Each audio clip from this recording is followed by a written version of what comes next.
Welcome to Emerald Lake. It's me, Raven. As expected, I started a bit late. I just was making sure that I remembered to change stream information and then had my stories prepped, and then things were jumping around when they shouldn't have. But we're here. We're ready now. I had swapped out the order of Fairy Tale and Spooky as someone had requested one of the last times, but we've got it now. Hypin' little rat. Hello. Hi, Rose. But hey, we're in here now. Yay. Okay. So, boop boop.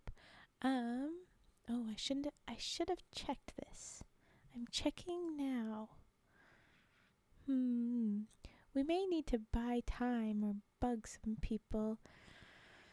We have a recommendation from someone, and I don't think that they are here. Raven had to finish writing all the stories.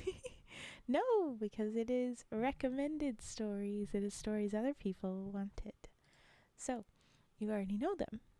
But the person that recommended them, I would like if they were here to hear them. The person that asked for the set of stories that I'm planning to read as much as I can of tonight is DewOnTheGrass. Where did I put things? But Dew has not yet said anything in the chat, so I don't think they are here just yet. So maybe we'll be starting just a tad even later, or I think we'll start without them. Okay, 1 second. Muting, and then I'll be back.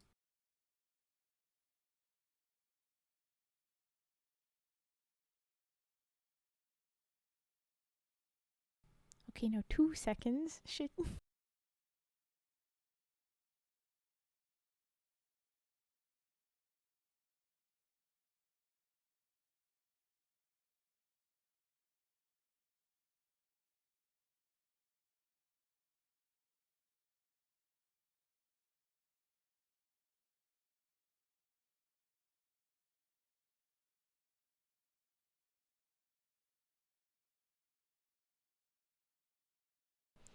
I saw my model running around, headbutting and everything. I'm very sorry. She didn't know what to do when I was picking things up off the floor.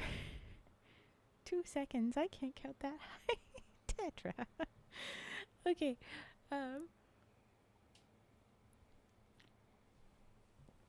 What I was going to say is that we are Raven be zooming. We're going to be reading the Marion Wheeler Saga as recommended by DewOnTheGrass. So it's a series of SCP stories about one of the significant people in the SCP, the Foundation, I guess. So, few stories, all centered around this one person, and recommended by Dew. I figure it's probably fine if we start with the first one without Dew, but I do like when I can have the person that recommended the story here to read with us, but hey, it is what it is. So, I guess we'll get started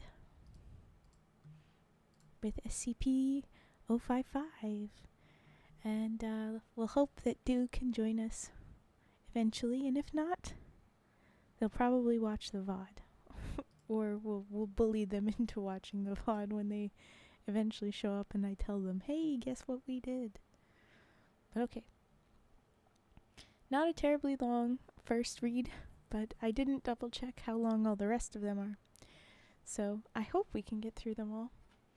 But I'm also, maybe I ought to double check what I have to do tomorrow, but I also think I could maybe I'll stick around a little bit later to read more. I did fail to do the streams yesterday, so I kind of owe you guys a little bit. So maybe I'll stick around. We'll see. Okay. SCP-055. Item number SCP-055.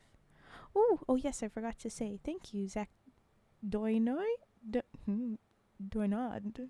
No, my brain is not reading the letters right. I can see it and my mouth is not saying it. Doyand. There we go. It's like it was inserting extra D's when it didn't need to. Probably because the word dragon just above it from tetrahedron. I will do the redeems in between stories. So I will do that one as soon as we finish this story. If you have other redeems, drop them in. But I will read them after this. Okay. Or I will do them after this read. Oh, my brain. We bouncing. Because I had to run around all last second. My brain gets all like, oh no, frazzle. We're okay, Raven. We can breathe. Cooperate, brain. Alright. Item number, SCP-055. Object class, Keter. Okay. Special containment procedures. Object is kept within a 5 brackets 5 by 5 brackets 5. I know that I don't need to say this, but usually you don't specify like your number within brackets after already saying the number, so I'm gonna say it. You can giggle at it, but yeah. Sorry if it interrupts your spooky, but I'm gonna read what's here. Okay. Kept within a 5 by 5 by 2.5 meter square room constructed of cement 50 centimeter thickness with a Faraday cage surrounding the cement walls. Ooh. Access is via a heavy containment door measuring 2 by 2.5 meters constructed on bearings to ensure door closes and locks automatically unless held open deliberately. Security guards are not to be posted outside SCP-055's room.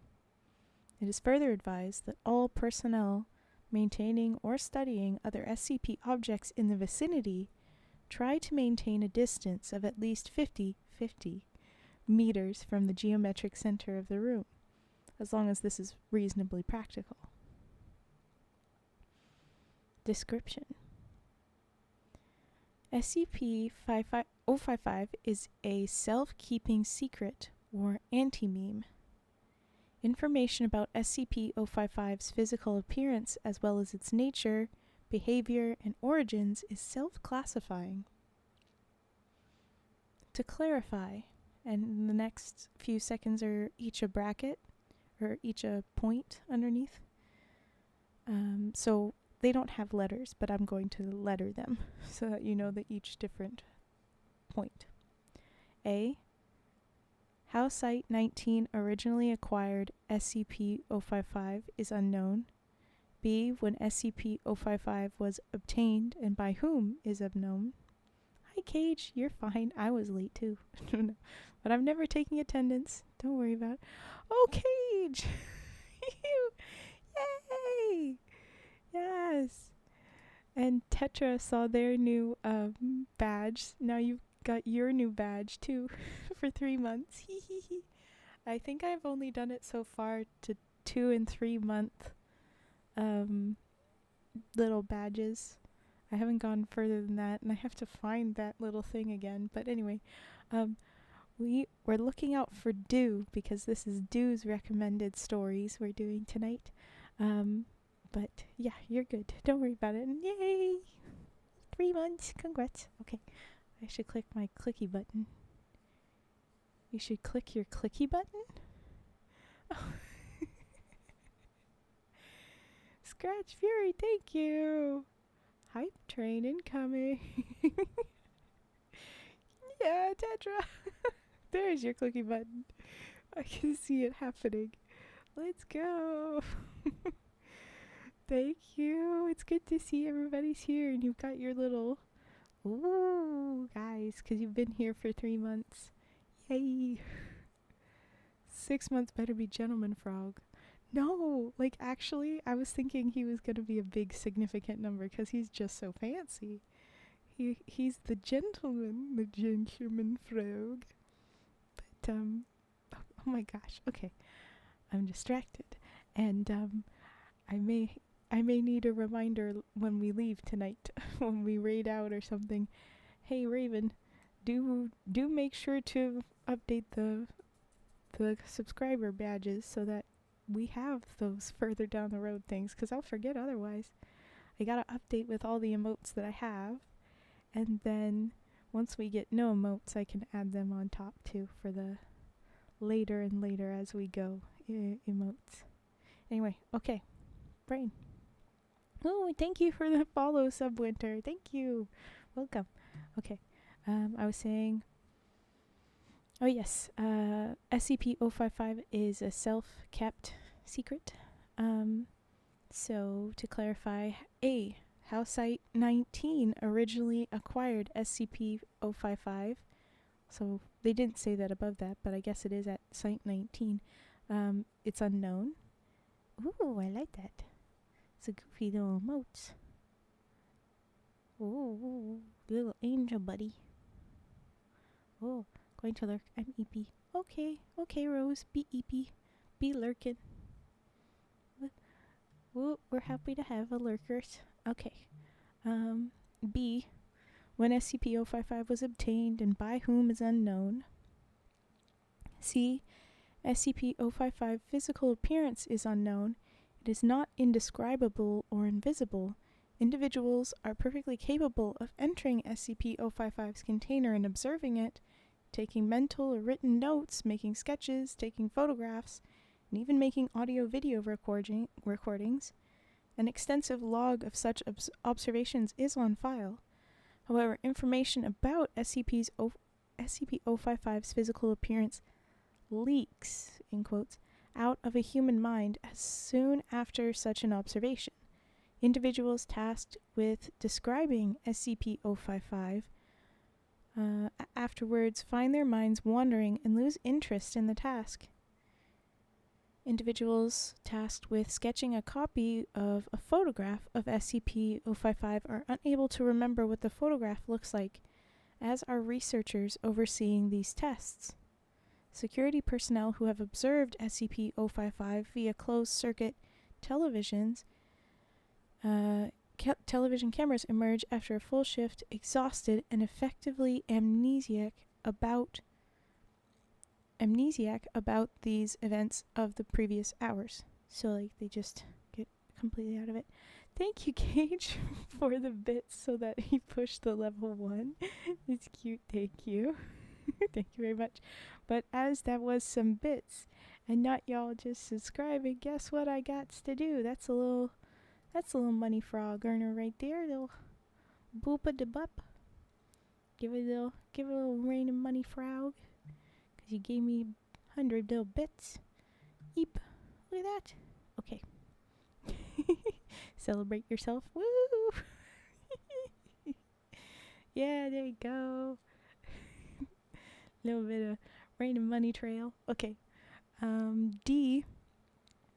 Who authorized the construction of SCP-055's containment room, why it was constructed in this way, or what the purpose of the described containment procedures may be, are all unknown. Ooh.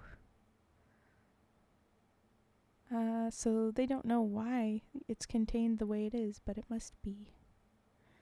Despite SCP-055's container being... Oh, and E. Despite SCP-055's container being easily accessible, all personnel at Site-19 claim no knowledge of SCP-055's existence when challenged. Very well kept secret. And... okay, yes, alright.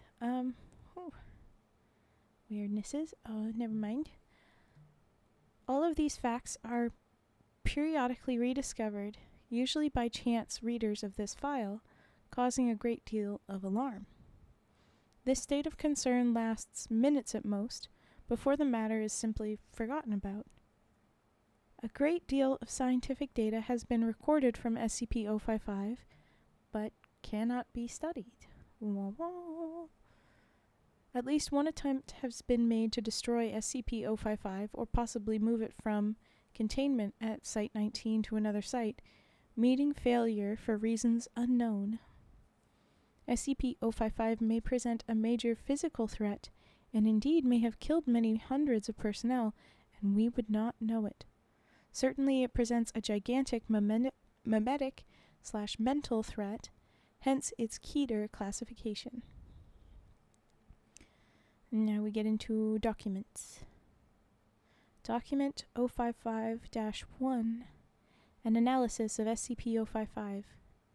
The author puts forward the hypothesis that SCP-055 was never formally acquired by redacted, and is in fact an autonomous or remotely controlled agent inserted at Site-19 by an unidentified third party for one or all of the following purposes: to silently observe or interfere with activities at Site-19, to silently observe or interfere with activities at other SCP locations, to silently observe or interfere with activities of humanity worldwide, to silently observe or interfere with other SCP objects, and or to silently observe or interfere with redacted.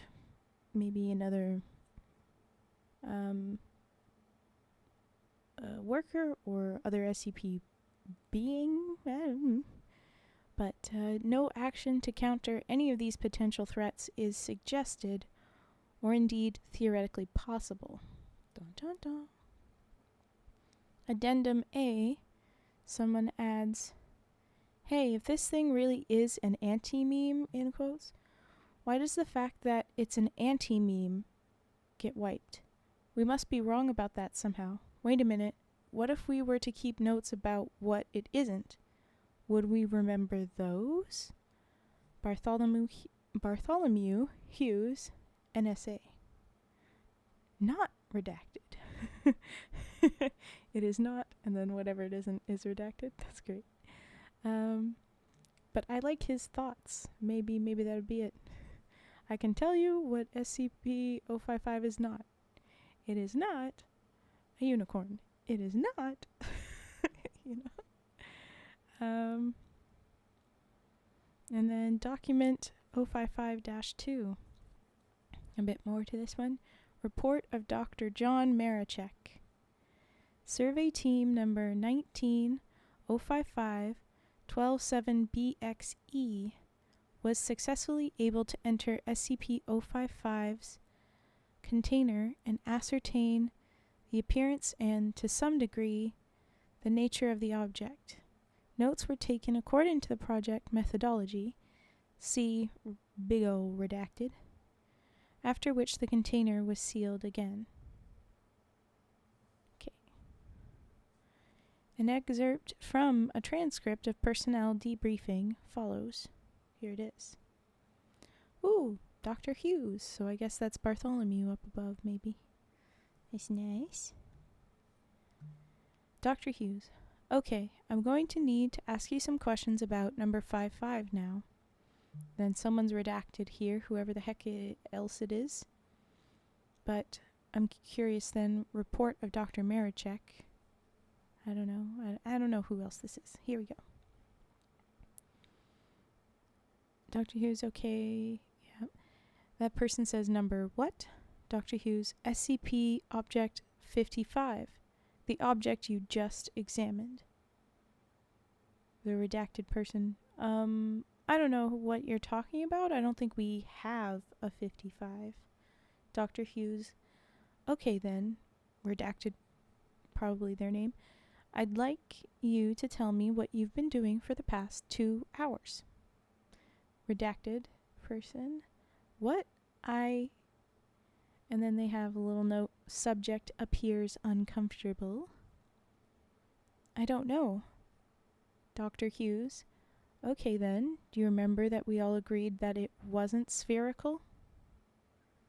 Redacted person, that what wasn't? Oh, right, it isn't round at all. Object 55 isn't round. Ooh, look at that, it worked. Dr. Hughes was right. Dr. Hughes says, so you remember it now? Redacted person, well, no. I mean, I don't know what it is, but I know there is one. It's something you can't remember, and it's not a sphere. Dr. Hughes says, wait a minute, what's not a sphere? Object 55. Dr. Hughes, object what? Redacted person. Doc, do you remember agreeing that something wasn't shaped like a sphere? Dr. Hughes. Oh, right. I know it's supposed to be spooky, but now them just talking in circles like that is just making me giggle. Who's on second? You know? Your voice is comfy. Oh, thank you, Subwinter. Thank you. And yes, I'll be getting to tappy taps very soon. We just have a little bit left. Ooh. It appears to be possible to remember what SCP-055 is not, negations of fact, and to repeatedly deduce its existence from these memories. Personnel involved in Survey 19055 127 BXE. I don't know why I said who's on second was exactly my thoughts. There you go. Brain rot. Fun. Okay.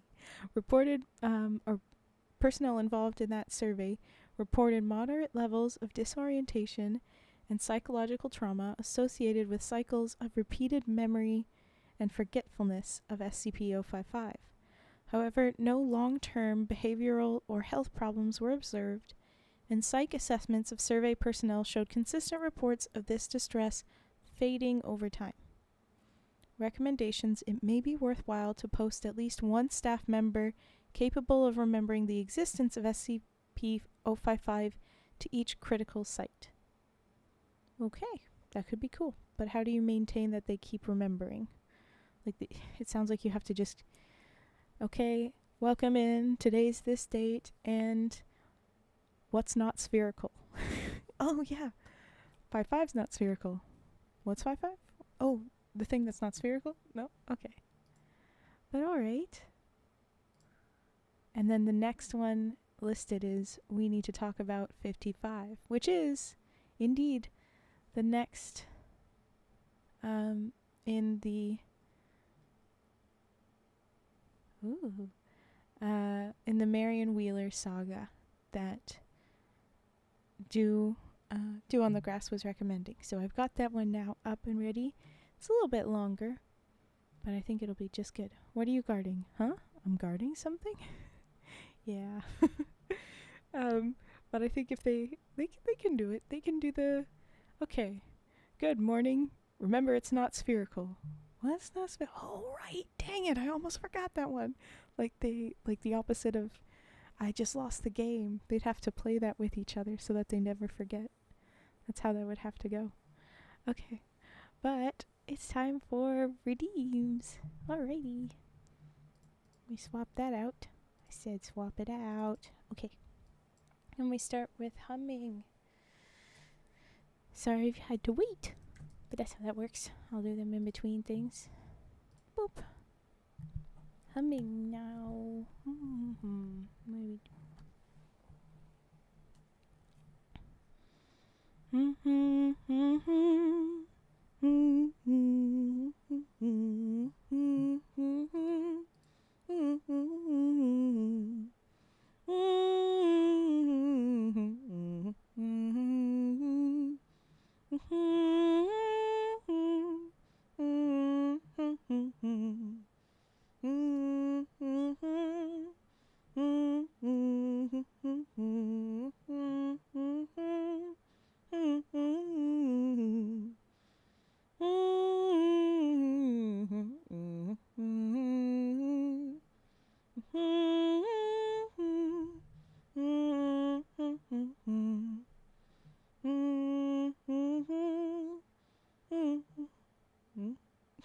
Oh, I got distracted, sorry.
Okay.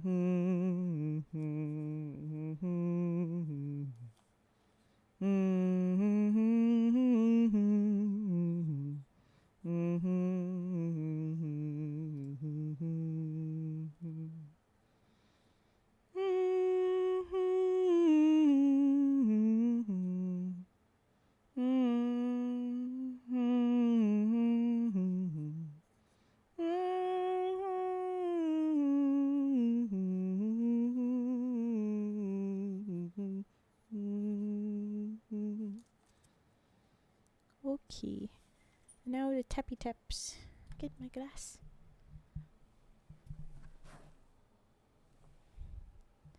The funnest bit to this is that I have two different, so that there might be a slight difference in sound, because one has a bit of water in it and one does not. It's always fun. Okay.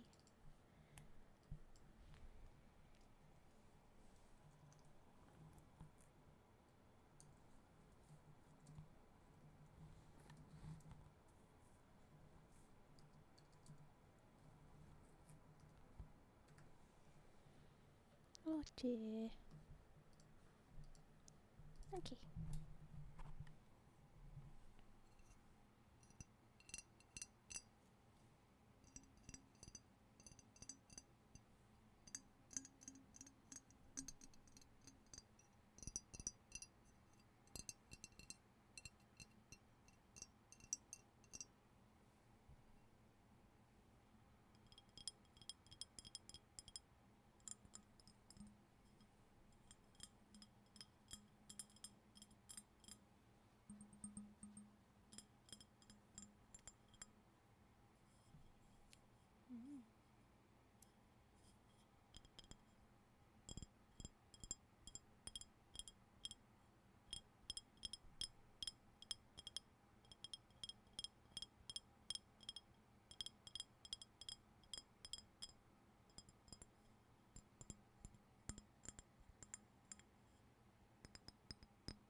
Do you hear the bounce from the water in it?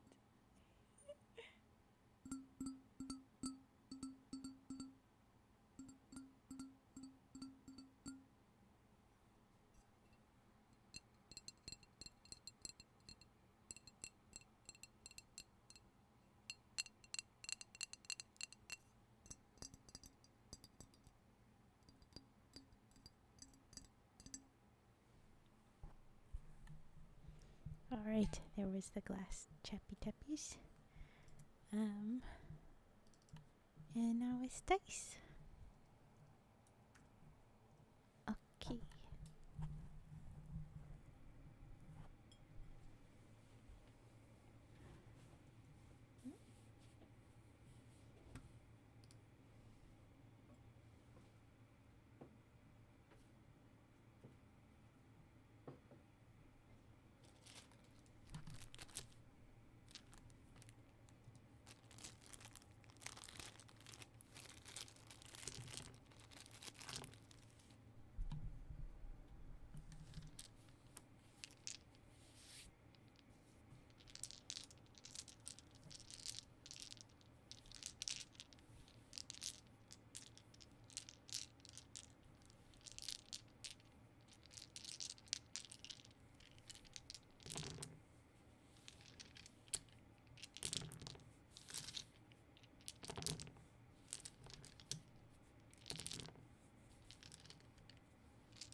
got a nat 20. Hey.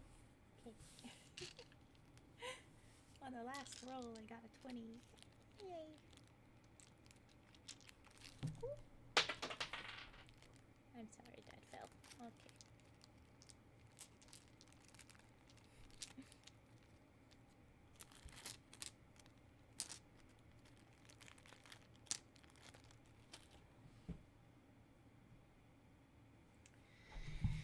That dice is gone for the night, I think.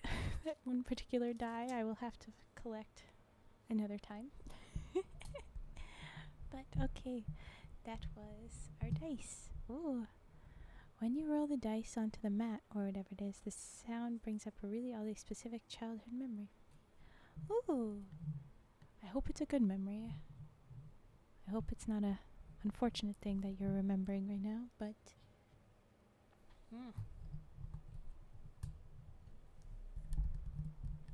Sorry, my mic arm is being very annoying. Yeah, I think it's my mouse pad on my desk that you guys see. It's the Galaxy one that I've shown in my hand cams, and you'll see again next week because I'm going back to some hand cams. And it bounces on that one a little bit. It's so rubbery underneath. Hello! Actually, it is time for a new story. We came just after redeems. Unless you want to redeem something right now.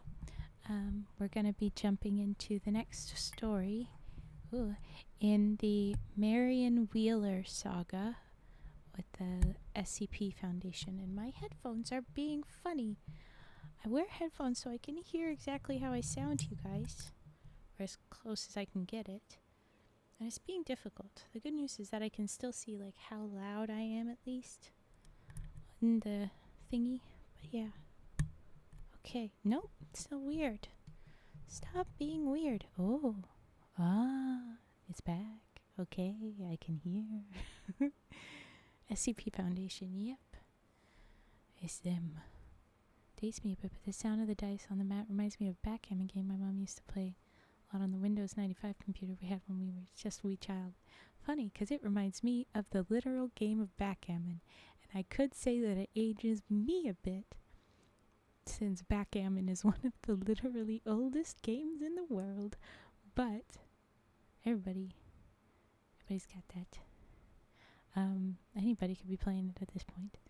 But you specifically played it on your computer. Does that mean that the computer was making that sound?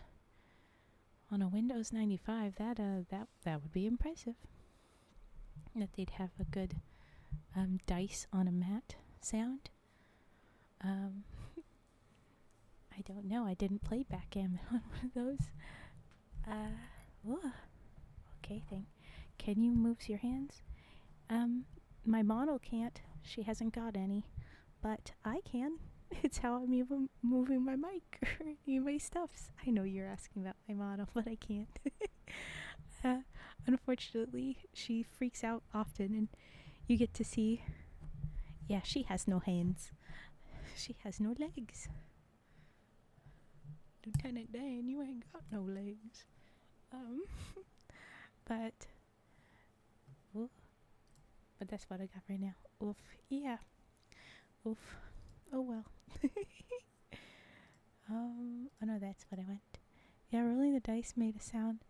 Sounded like rolling dice in a cup of some sort, rolling them onto a padded surface.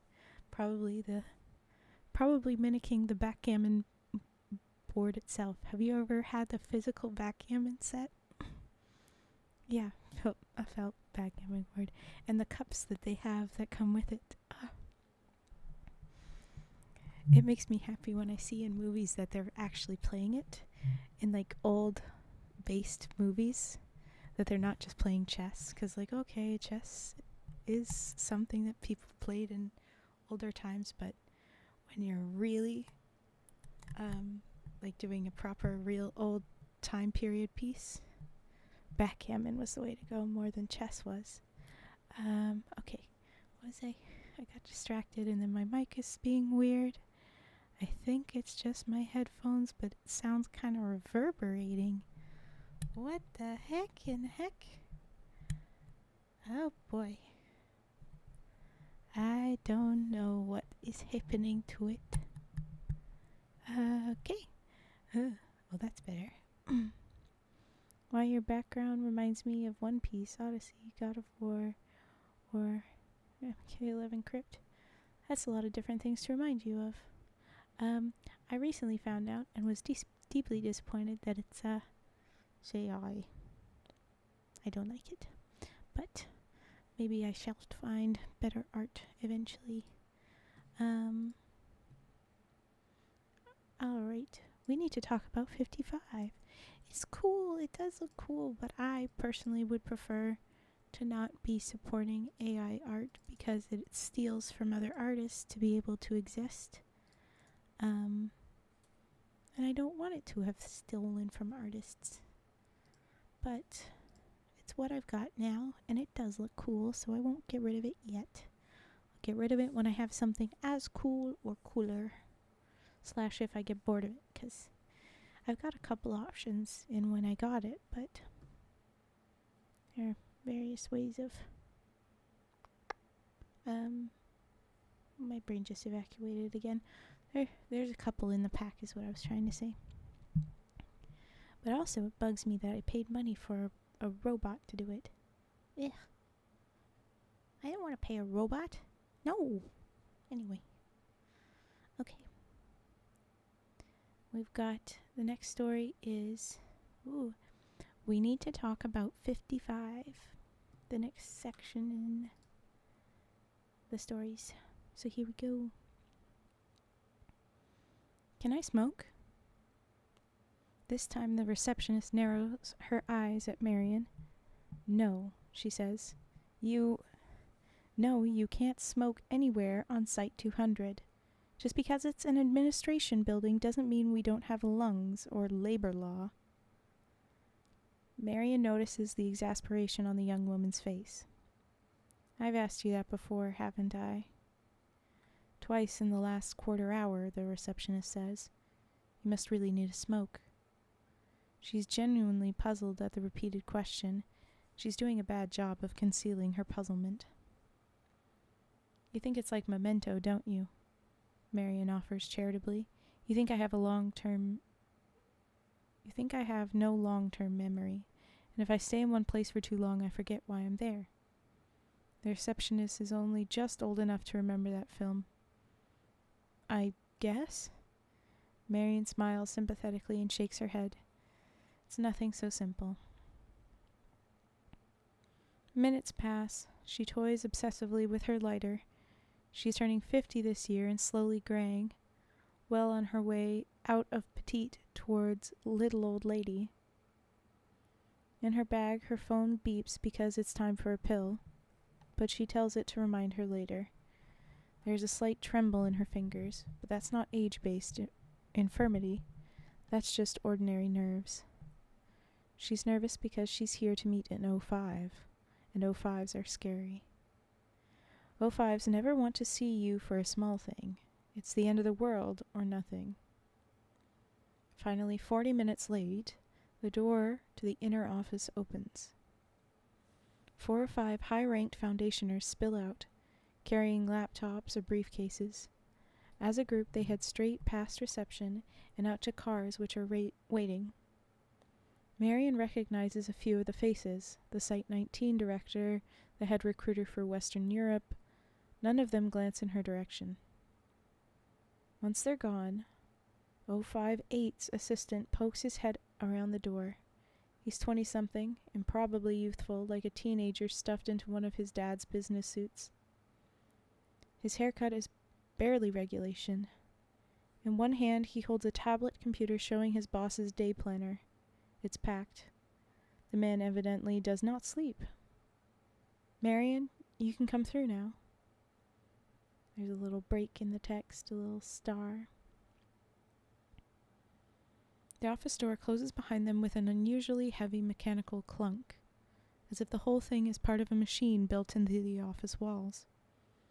While Marion takes the indicated chair and sets her bag down, the assistant turns and does some confusing additional things to the door, causing it to make several further strange noises.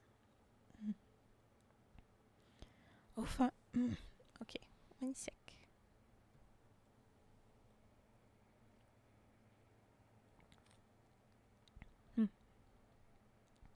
O5s have non-trivial privacy and security requirements.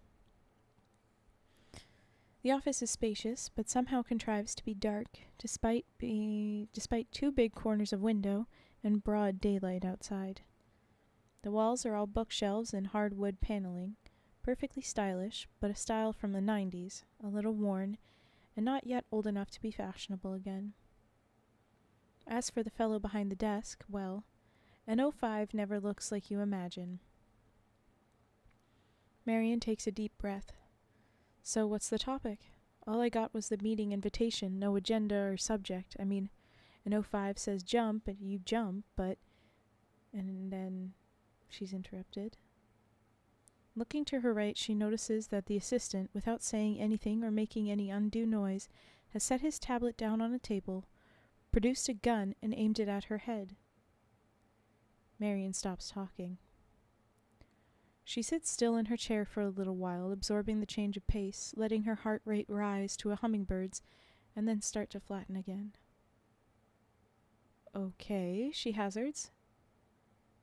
She licks her lips and grips the armrests, otherwise staying perfectly still, waiting for another prompt. The assistant's face is totally neutral now, like this is just how meetings go. Maybe it is for people up here. Who are you? 058 asks her. Marion blinks. What? Oh God. Let me rephrase, 058 says. Marion Wheeler, 49, with loving husband and 2 boys in tow. Likes camping, hiking, and ornithology. Boring mother with perfect airtight background and financials, as far back as we can imagine. And you've got full foundation credentials, which we've never issued, including access to a list of installations and rooms which some of these locations don't exist, or were torn down decades ago. At least one hasn't been built yet. Yet you've got the front door key to it. That's before we get to your SCP access control lists, which I can only term as egregious. So you're a spy, and your objectives are misaligned with ours, and Clay wanted to cut Psi 3 loose on you, but I was able to bring him around. I talked him into face-to-face. I thought there was a slim chance that if we locked you in a bomb-proof room and asked politely, you'd have the good sense to spare yourself the rest. Marion has long since stopped listening. You dullard, she says now that she can finally speak. I'm your chief of anti-memetics. We don't have an anti-memetics division, Clay says.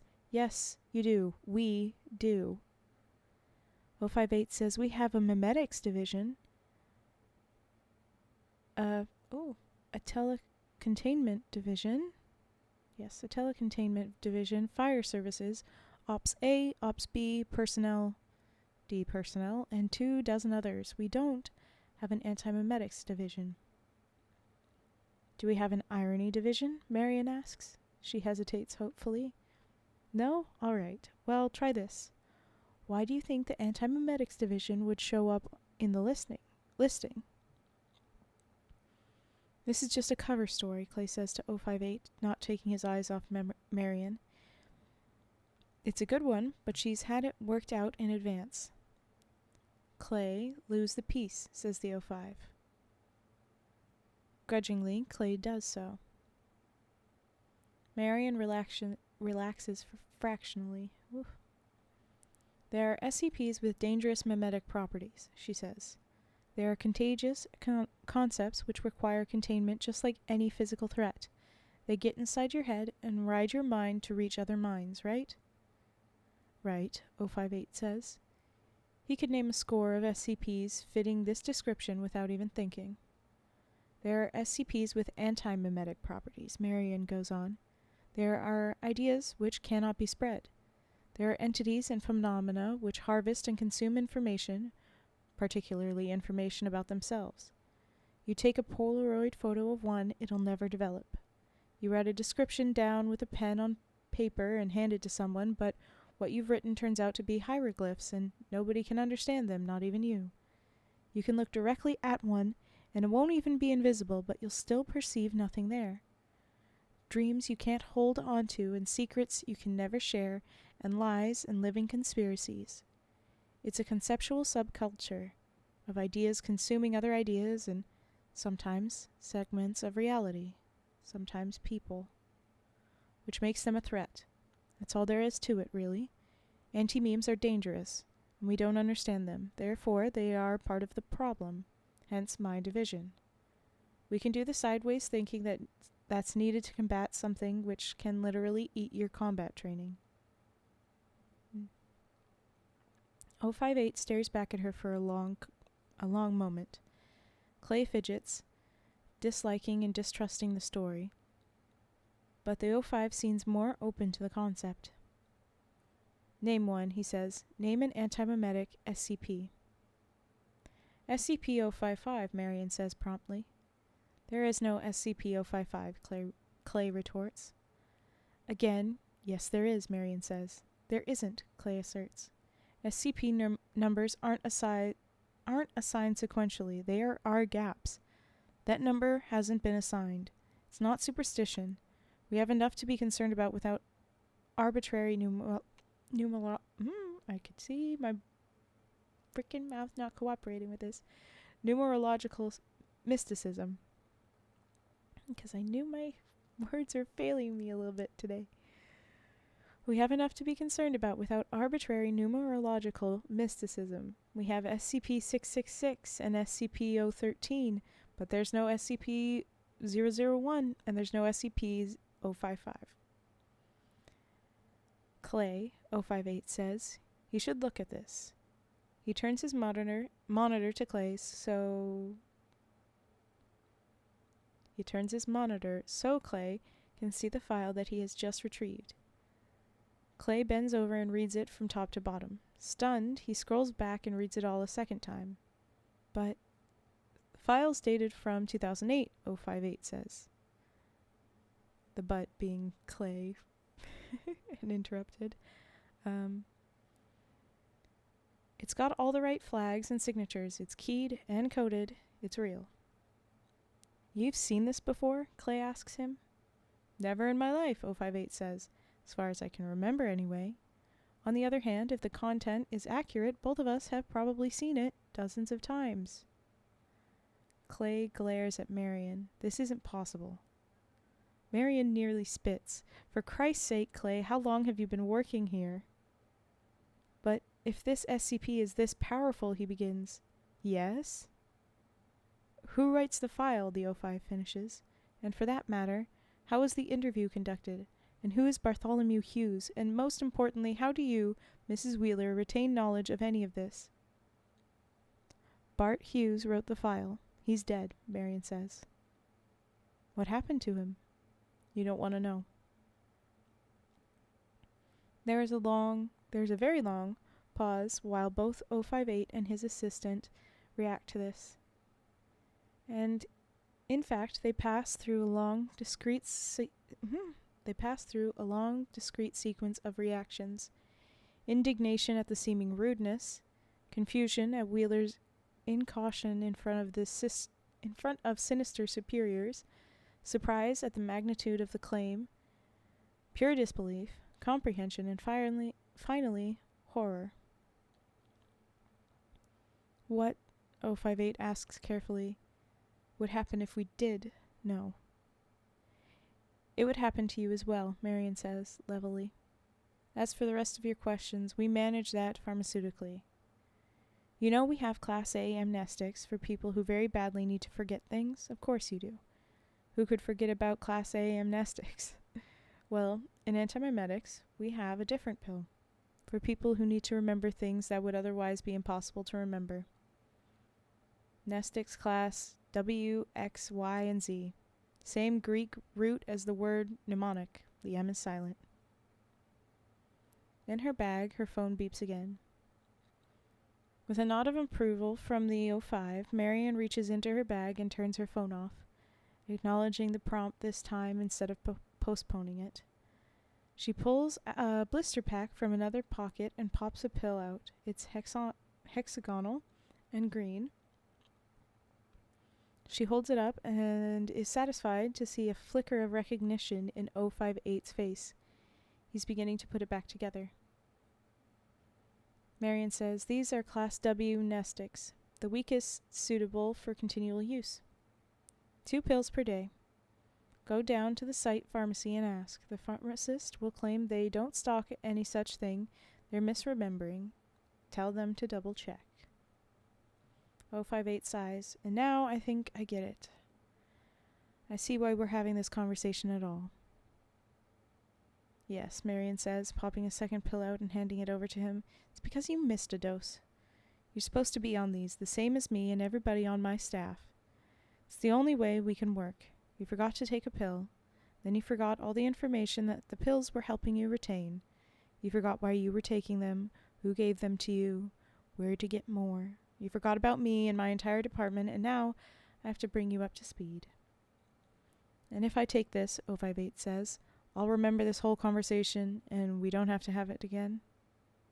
"Hopefully not," Marion says. Clay pipes up.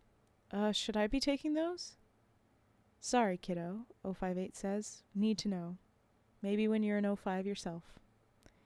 He swallows the pill. Marion swallows hers, too. "So what is SCP-055? 058 asks.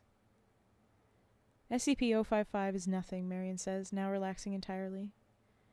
"SCP-055 is, as described in the file, a powerful information auto-suppressor. As far as experimentation has uncovered, it can only be defined in negative terms. We can only record what it isn't. We know it isn't safe or Euclid. We know it isn't round or square or green or silver. We know it isn't stupid. And we know it isn't alone. What we do know is that it's weak. It's weak because it's the only antimemetic agent in our possession which has a physical entry in the files. We have paper records of the thing. We have containment procedures. It's not safe, which means it's dangerous, but it's contained." 058 blinks. "You have procedures? Where?" Marion points at her head. "Then how many other anti-memes are there? How much more dangerous do they get?" I'm like so quick to stream. I'm just that good. I'm that guy, pal. What? Hi, Inner. Then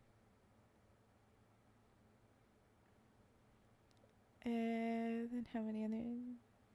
Not an hour later or anything. Oh, that's what you... Yo. Hi.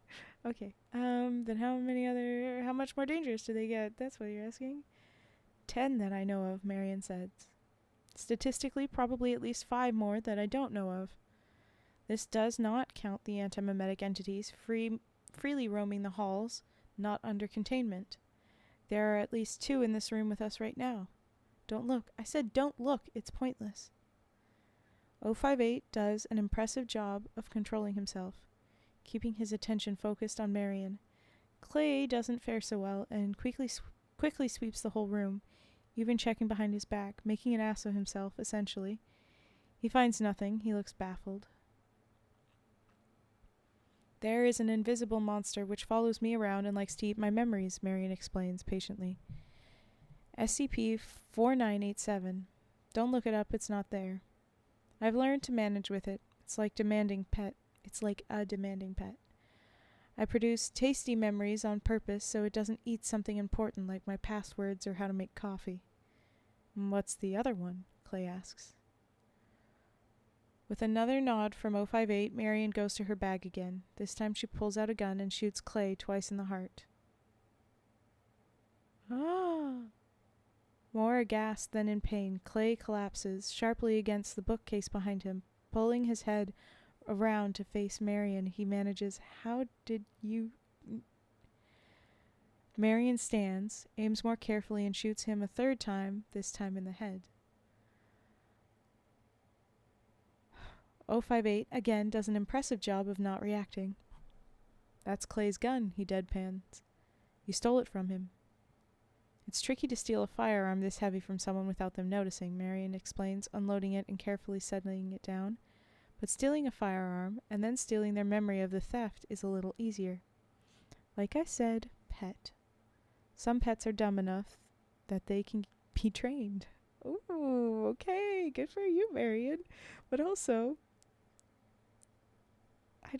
I never like us using the various beings that they've got and they torture and such, but like, if someone's on your back here to like seep out all of your memory and just destroy you like that, and instead you guys become more like buddies, pet, sure, or just like whatever way you're symbiotic living, I like that. More power to that. Twitch now sent me a notification that you were live. Oh, Twitch. Yeah, they're not reliable for that. Ugh. Discord is better about it. Okay. So everyone, join the Discord if you haven't yet. Okay, sorry. Some pets are dumb enough that they can be trained. Yes, 058 says evenly. That much I'd guessed. But why? Because you were supposed to be taking Class W Nestics, Marion says. You can't skip a dose of Class W Nestic. I've tried. You can postpone a dose, but you can't forget unless someone actively prevents you from taking it. There's only one person who could get close enough to you to do that, and that's your assistant. And remember when I asked him how long he'd been working here? He didn't answer, 058 says. I thought you were being rhetorical. He doesn't work here, Marion says. He's an anti-meme. Since when do you have an assistant? You don't have an assistant, Brent. Look at this office. It's got one desk. You've got a receptionist outside. She is the one who screens your calls and schedules your meetings. Where does Clay even sit? Where does he fit? Don't blame yourself. You're human. And these things are redaction incarnate. You need to think like a space alien to get around them. And redaction incarnate. I am redacted. There you go. 058 asks a question which, in any other workplace, would be absurd. Is he dead? Maybe, Marion says. I can put his corpse in our research queue and we'll see what we can see when we open him up. There's a duality here, though. They're like parallel universes sharing the same space. It's conceptual versus concrete, figurative versus physical. It's very unusual for things to cross over. I don't know what Clay was, but he had a human body, which instantly makes him weird, even by our standards. As ever, the search for stalemate continues. I will let you know if we get any closer. Any side effects of these pills? 058 asks. Nausea and dramatically increased risk of pancreatic cancer, Marion says. And very bad dreams. And that's the end of that chapter. There's a few links to click on, and I'm double checking them because I like to keep track of all the spin-offs that you can read. It looks like it's just 055, 666, and 13. Oh, and 001. The very first. Those are those. Why are you not loading? Uh-oh. Please tell me I'm not frozen somewhere. Oh, no. Okay. Things are good. Things are operating as they should. That's nice. Okay. Don't know why this was weird. But, okay. Do we have any redeems? It's redeeming times next. Ooh.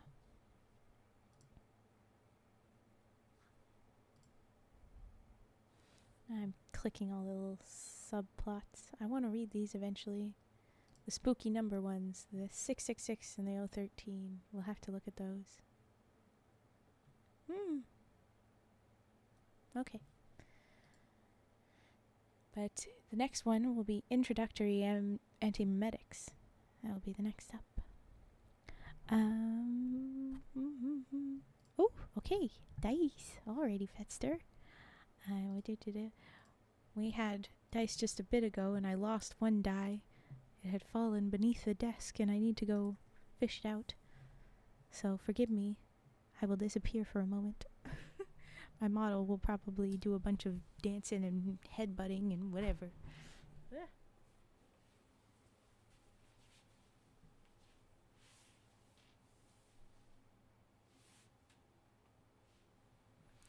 It was the D20 and it rolled a 4. But just before it had fallen and rolled a 4, it was a 20. I giggled that I had rolled a 20 on the last row. Okay.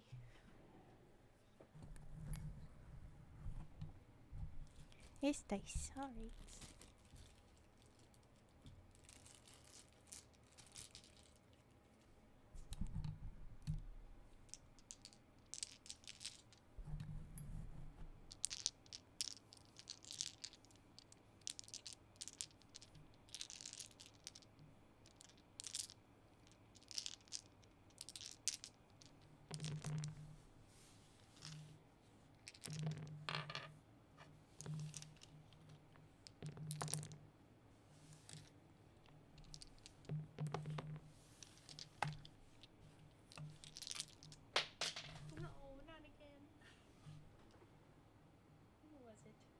This time.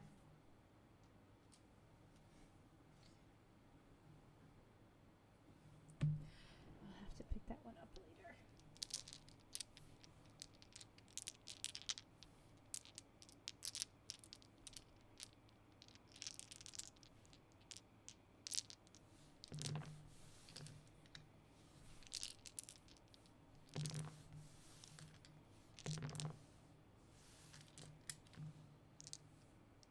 Hey, that was a 22.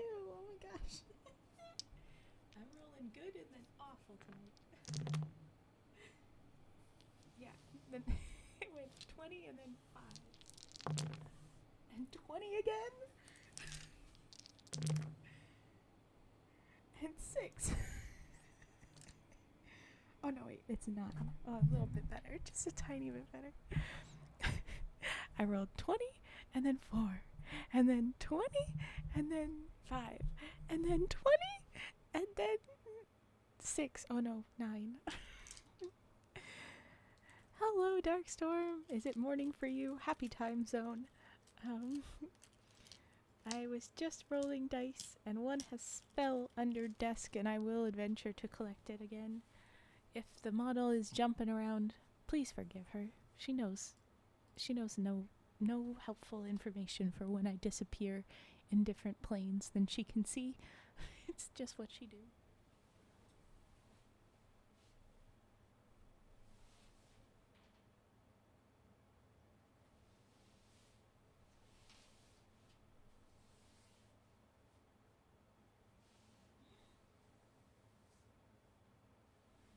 I cannot find.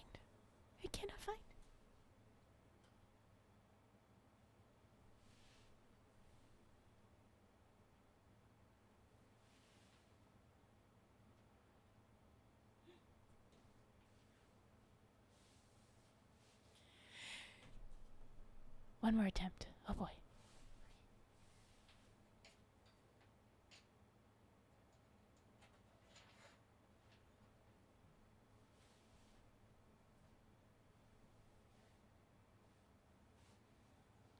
Twas this 10-sided dice that was eluding me. But there we go. Alright. If that's the only redeem, then I'll get into the introductory anti-memetics. Or you will redeem something else before I manage to start that. But it's up to you guys. Countdown.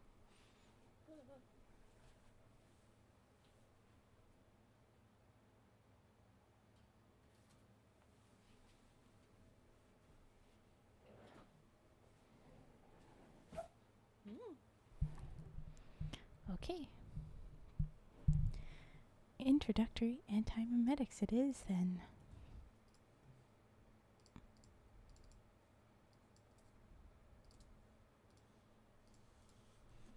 Whoop, whoop, whoop. If anybody knows where Dew is, I hope that they show up at some point while I'm reading their recommended story. They recommend a lot of stories, but I think this is their second Saga, and I read their Iker Falls recommendation in the last week. They recommended a lot of stories. Freaking everything's moving around on me. Okay. But yes, I hope that they see this. Alright. Here we go.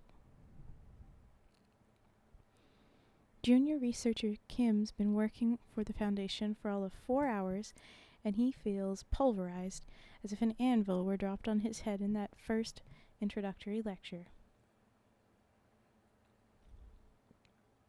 It's lunchtime, and he's found a corner so far back in the cafeteria that nobody bothers him, where he can chew and swallow non-anomalous food, drink apocalyptically strong coffee, and digest the hard lessons of the morning.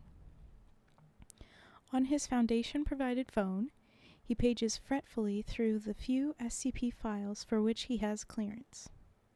Most of them have to be jokes. That's how they read. Like very bad, dark, frightening jokes. Kim's one of 11 junior researchers in the new intake, and the other 10 are sitting in a separate group at a separate table, chatting animatedly to one another. There are some instructors here and there, munching sandwiches. Other than them, the cafeteria, large enough to seat 200 people or more, is deserted. To Kim, that seems odd. Site 41 is large. 3 skulking buildings with significant basement space, buried casually in the forests of central Colorado. Where is everybody? A man in a gray suit walks into the cafeteria, makes eye contact with Kim, and strides purposefully over. The man's suit is sharp enough to cut. He wears a tie pin and a platinum wristwatch as big as a brick.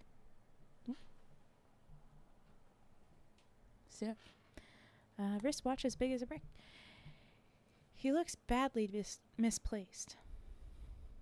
Site 41 is a working site. There's training, education, research, development, analysis, and even the containment of a very few safe SCPs going on here. Executives shouldn't ever be here, so what is he? A lost exec trying to find the helipad? Or a researcher or instructor dressing for the job he wants, not the job he has? Hell of a first day, the man says, holding a handout. Alistair Gray, with an E. Kim, says Kim. Paul Kim.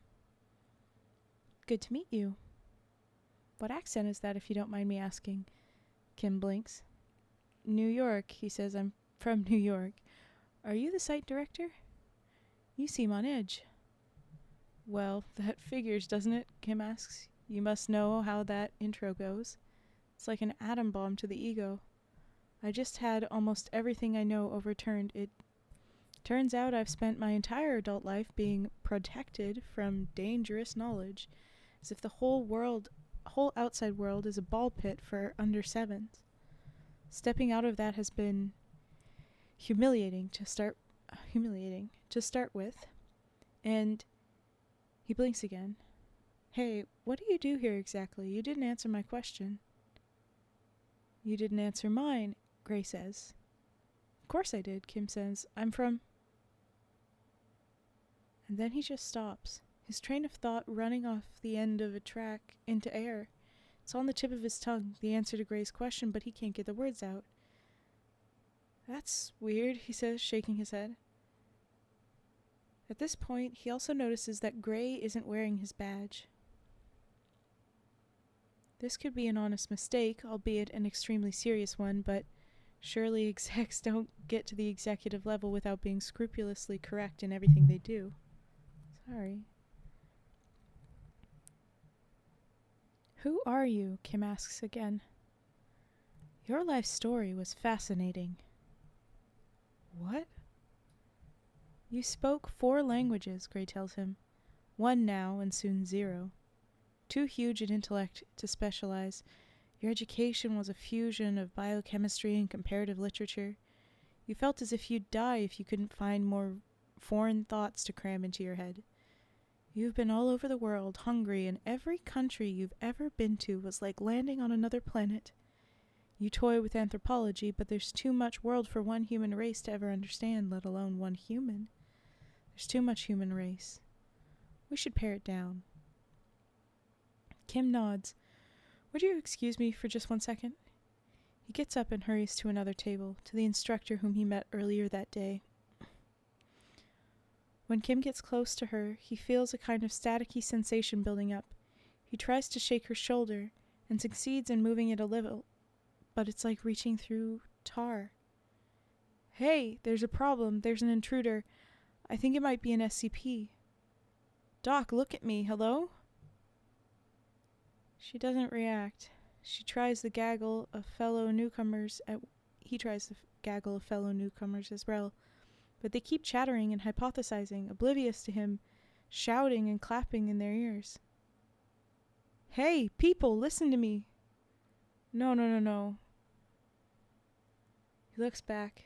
Gray has stood up and started moving towards him, still with that confident smile. And there's definitely something wrong with him now because he's visible through tables, like an augmented reality hollow projection jammed inside Kim's eyeball. Kim realized with a stab of fear that he can even see Gray when he blinks. His eyelids close, but Gray is still there. An apparition in what for all of Kim's life has been totally personal, private darkness. The only way he can avoid seeing Gray is to turn away, and even then, he feels a radioactive prickling in the back of his eyeballs. Kim tries to phone one of the newbies. The phone in the newbie's pocket rings, and other than that, nothing happens. Nobody reacts. It doesn't make sense, Kim says. Do you remember your father? Gray says. I never knew my father, Kim says, edging away. Mom raised me.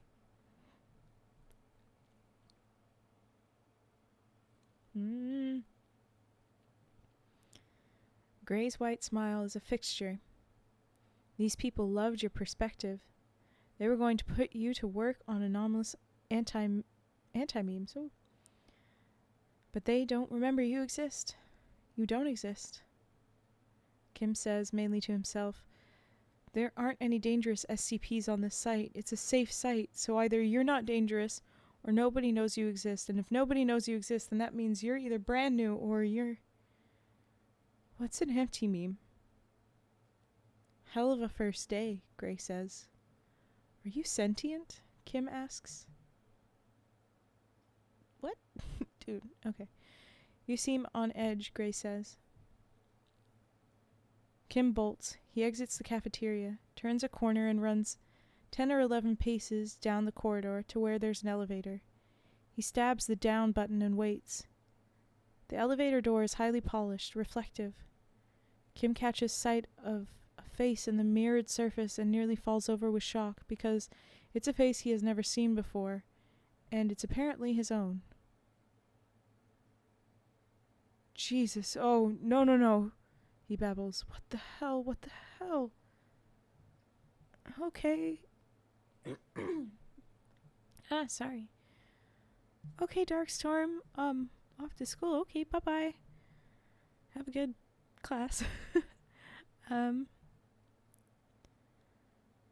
Gray comes around the corner, still only strolling, just as the elevator cracks open. Kim dives in and punches the lowest floor, basement level 8. It's instinctive, although he could rationalize the decision in retrospect. He can't just get in his car and drive. It's better if Gray stays on site than if he lets loose in rational reality. And to do that, it's better if Kim retreats to the lowest, darkest corner of the site, which he has access, and then waits for Gray and then locks all the doors behind them, and waits to die. The elevator starts descending, and the apparition of Gray, visible through doors and floors, disappears upwards, shrinking with distance and perspective, but still smiling broadly down at Kim. Kim paces in the elevator. I don't remember what my face looks like. It said it had eaten all my secondary languages, but I don't remember learning anything other than English, so it's eating my memories. It's consuming information, and I can't contact anybody directly, which means I'm on my own. I'm not trained for this. He hammers his head once against the elevator wall and stares at his shoes. But I don't know that. What if I've been trained, but I don't remember my training anymore? What if I've been working here for years and I only think it's my first day? What if I've met this thing before? What if everybody on the site has met it multiple times and nobody remembers? Is this what an anti-meme is? Kim remembers the near-empty cafeteria and miles of totally unoccupied corridors and vacant office and lab space.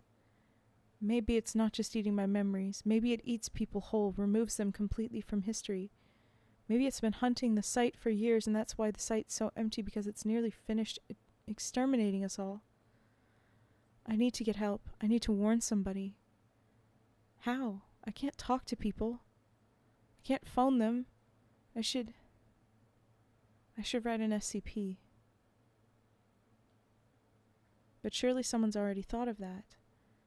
He pulls his phone out. He pulls out the listing.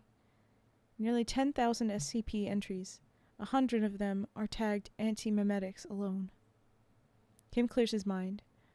Gray with an E. GREY 4739. I'm gonna go back to the last one because I remember her saying an SCP number that doesn't exist. Oh, no, it's a different number. 4987.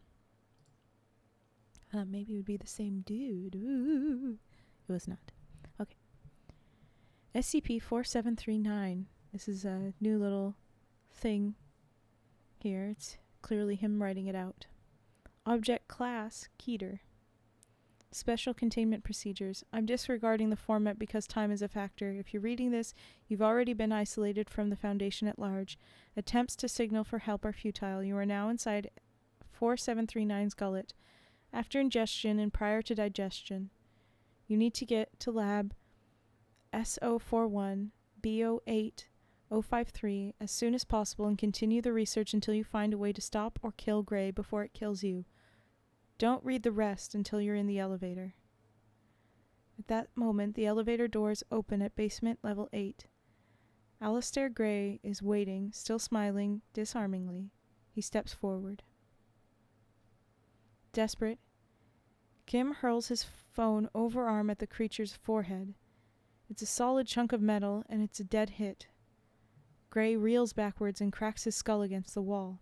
By the time he recovers, Kim is out of sight, herring away down the left corridor, just echoing fading footsteps in concrete. 2 45-degree turns, and room 53 is in sight. The door at the farthest end, it looks like a submarine bulkhead. Kim spots the keypad from way out, 4 digits. Oh no, wait. I think he didn't write this. I think he's reading this. He tries 4739, and it works first time. The bulkhead mechanism takes agonizing seconds to open up. Come on, come on, come on. Do you remember your mother? He hears Gray calling down the corridor.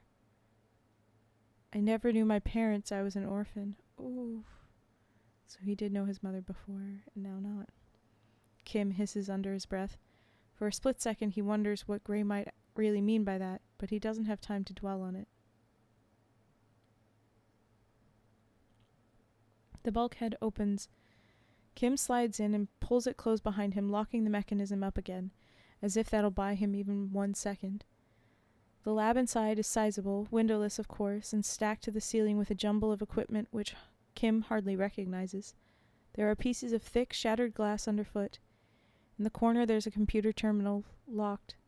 Kim unlocks it, and there's the same entry waiting for him. Description. SCP-4739 is a powerful, slow-acting, antimemetic kill agent taking the appearance of a male Caucasian business executive calling itself Alistair Gray. SCP-4739 is attracted to dense clusters of organically stored information. Essentially, extremely knowledgeable, complicated, interesting people.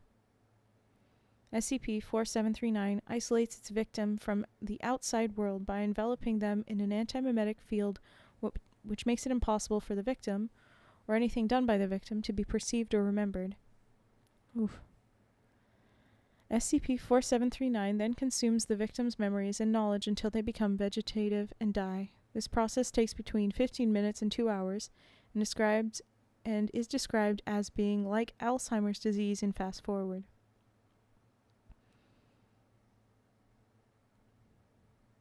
SCP-4739 is not believed to be sentient, although it imitates the behavior of a sentient being to the extent that it can appear sentient to the inattentive. Its victims are able to move and act freely, since it is possible to escape once caught, or to signal for help. Communications such as written notes, graffiti, and electronic mail do get sent and persist in reality, but SCP-4739's effect spreads with each message, making it impossible for external observer to perceive the message until such time as SCP-4739 catches them too. Ooh. The SCP entry which you are currently reading is created and maintained by victims of SCP-4739 because it is only visible to victims of SCP-4739. If you are reading this SCP entry, SCP-4739 has caught you. You are now isolated from the Foundation at large and constitute an effective Foundation of one. You have between 15 minutes and 2 hours to reach Site-41, Basement Level 8, Laboratory 058. Familiarize yourself with the existing research and continue this research until you find a way to contain or decommission SCP-4739, or, more likely, die. If your field of expertise is not related to antimemetic containment, we sincerely apologize and advise you to start learning fast. SCP-4739 has consumed. And there is a tally mark thing, but they don't do the dash across for every 5. I'm a little annoyed with it. But there's 5, 10, 15, 20, 25, 30, 35, 40, 45, 50, 55, 60, 65, 70, 75, 79. Foundation researchers, since we started counting on August 3rd, 2013. If you are reading this entry for the first time, please add a mark. We estimate at least 50% of victims never make it as far as this database entry, so the true victim count is more than twice this figure. But how do I kill it? Kim screams. So now we've exited the... I should have said we have exited the file. So how do I kill it? Kim screams. He scrolls and scrolls through the research, which is chaotic and haphazardly arranged because nobody has found the spare seconds to sort it out. There are dozens of separate lines of research contributed in patchwork by a succession of victims, all ending with variations of the same final line. I'm going to try X. If you are reading this, X didn't work and I'm dead, which means approach X is a dead end and you have to think of something else. He reads, nobody has succeeded in physically engaging with Gray. Nobody can stall it, evade it, slow it down, reason with it, or redirect it to some other target. People have tried poisoning their memories with indigestible ideas, drip-feeding their memories to Gray to slow him down, replacing their memories faster than Gray can eat them, and force-feeding Gray too many memories at once to overfeed him and blow him up. They've tried committing suicide by Class A amnestic overdose. None of it worked. More than 100 people, most of them apparently possessing doctorates, have slid into the maw of this thing, fought briefly, and, with a greater or lesser degree of dignity, died.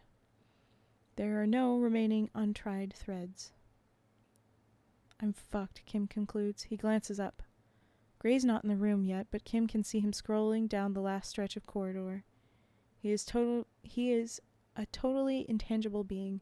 Physical obstructions are irrelevant to him. He can't be hurt. Kim clutches the pocket where he used to keep his phone. Wait a second. He scrolls again. He finds 3 or 4 sad, desperate wretches who died confronting Gray physically. Combat knife and Glock, baseball bat. Kim looks up and checks the room. Sure enough, the bat's there, rolled under a table. One man, an elderly botanist far out of his depth, said he was just going to try whatever he could find that was heaviest.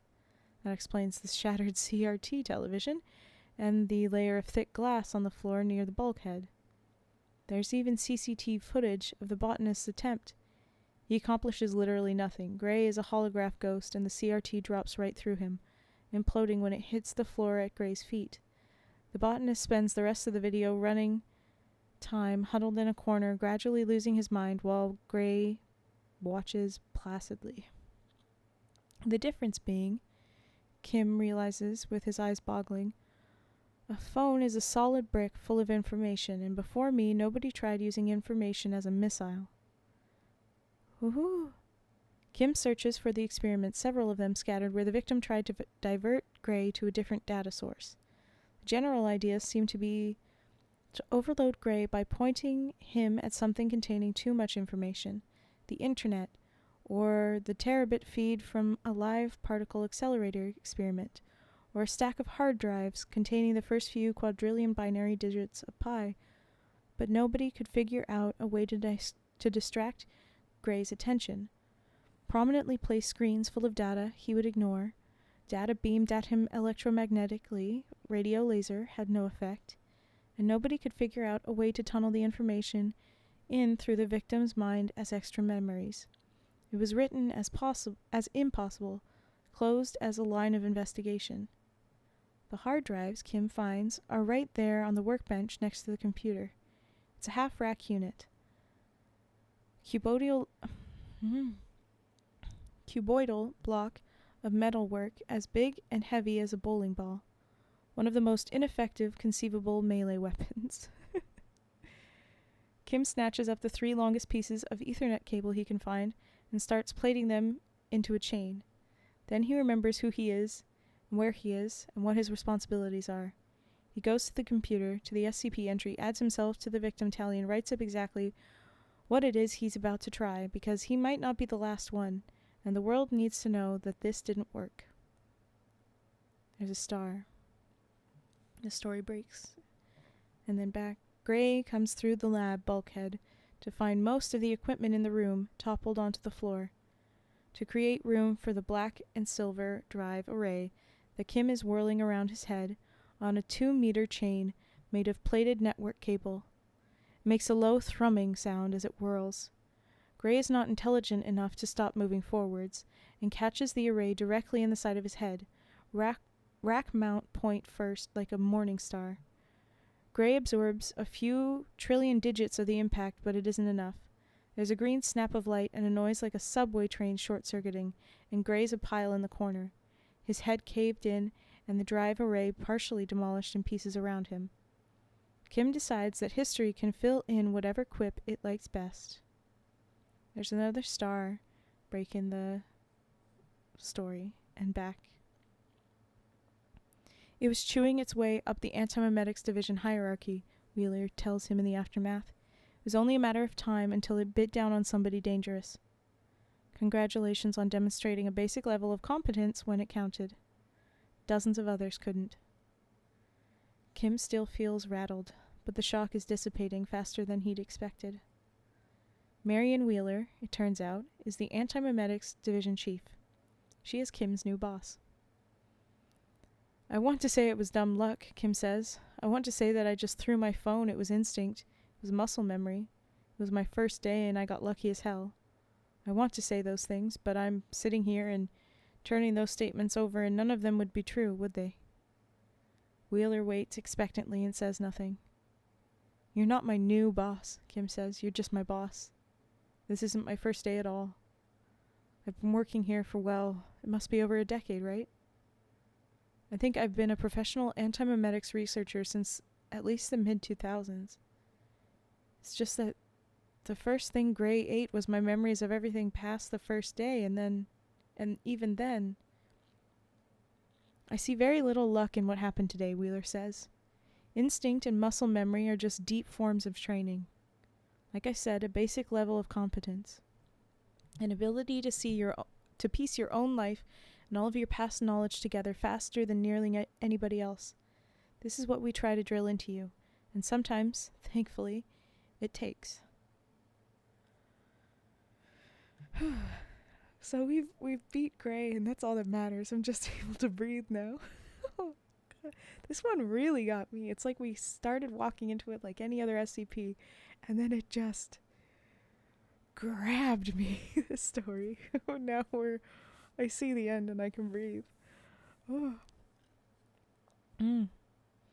This isn't even the first time we've had this conversation, Kim continues. There have been other incidents with other SCPs with amnestic powers. You sat there and watched me put myself back together before. And it hasn't gotten old yet, Wheeler admits, with something which might be approaching a smirk. How long does it usually take for me to recover? A few months, Wheeler says, but if you want the honest truth, people in this division are as competent on day one as they'll ever be. You come to the job firing on all cylinders, or not at all. The rest is just fine-tuning and chemistry. So what you're actually saying is you don't care about my mental state and you need me back at work now, Kim says. Wheeler nods. I need an updated SCP entry just to begin with. I need you to nail down the model for Gray's predatory pattern and exactly how you defeated it. I want you to work out what you did with the bodies. Incinerated, disintegrated, or just left them lying around the site in rotting, perceptually cloaked heaps. And I need countermeasures for when it comes back. It's not dead? Wait, Kim says. I think I know this one. It's coming back to me. Ideas don't die. Ooh. Ooh, that's the last line. But that was something, wasn't it? Okay. Introductory to Antimemetics. The end. And the next one is Unforgettable. That's what you are. Unforgettable. Bruh, brother, clapping. Thank you. Were you here for all of that story or just catching part of it? Because it really grabbed me. I don't know how I disappeared in it. But okay. Reminds me of Edge of Tomorrow. Ooh. But we've only got more of this Marion Wheeler saga. I'm excited for more. Oh, I realize I should probably check authors. The last two, at least, have been from the same person.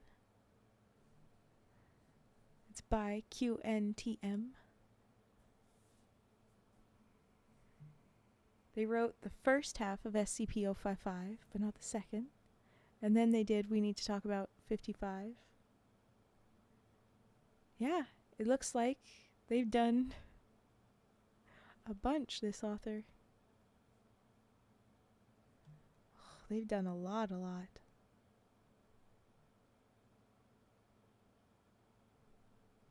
then they have a bunch of self-publishing directions on their little site, on their author page.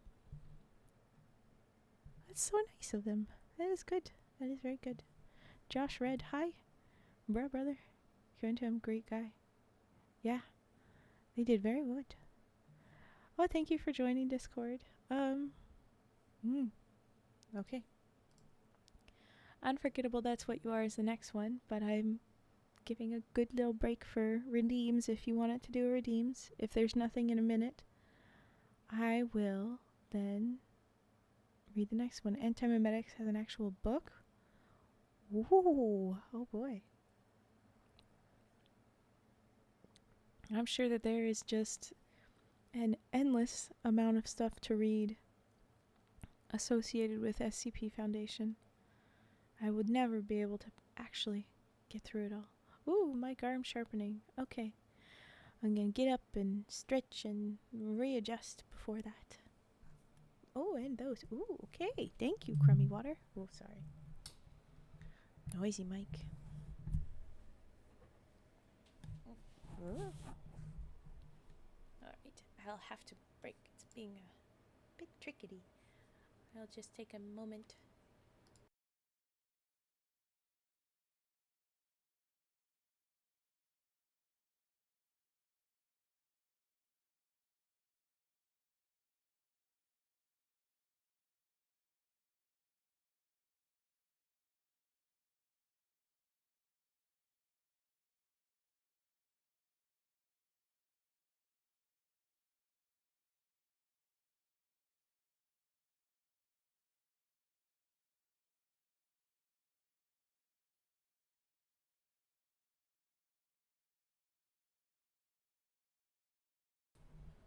No one can read all of SCPs. It's literally impossible. I'm sure it would be. I kind of want somebody to try. Have to be reading it and only it for a very long time. But yeah, okay. So I will go ahead and do the mic arm sharpening. Let's get this.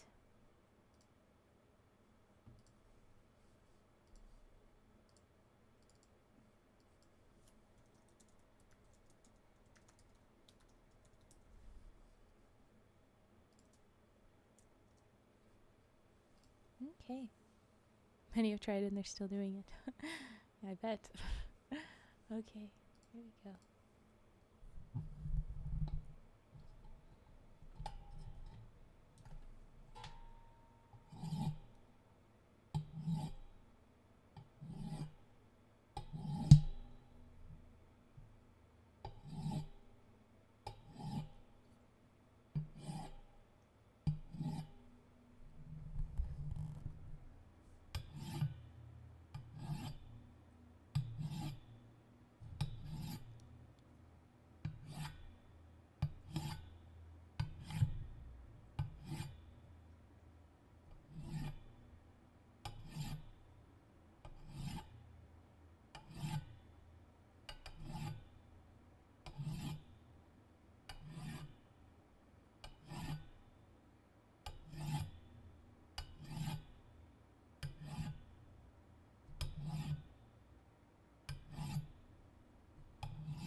Alright, that was the mic arm sharpenings.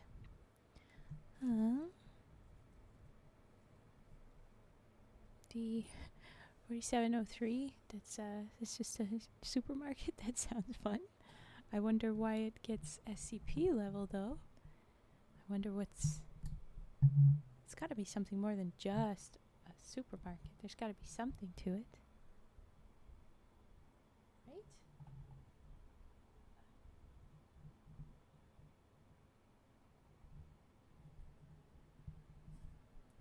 Okay, sorry. Bottle blowing is up next, yes.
was the bottle blowing. Okay.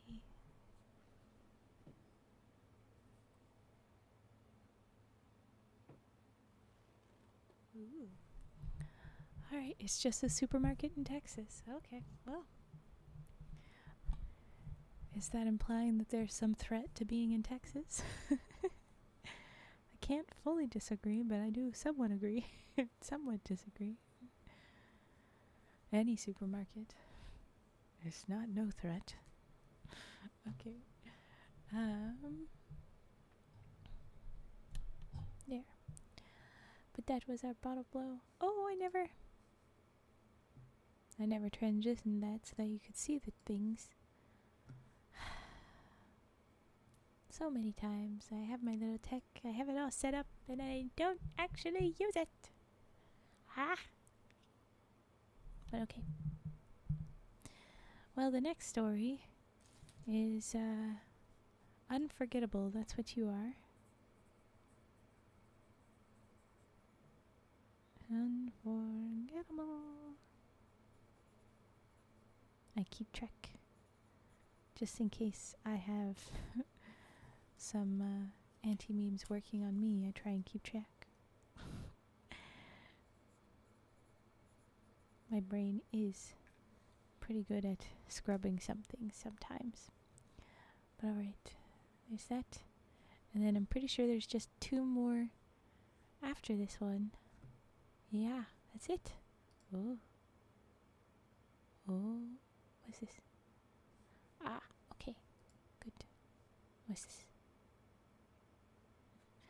This is your not scheduled but regularly occurring Raven got distracted moment. But don't worry about it. Alright. Unforgettable, that's what you are. We'll start on this now. Okay. Wait. Yes. That. No, not this one. That one. That we go.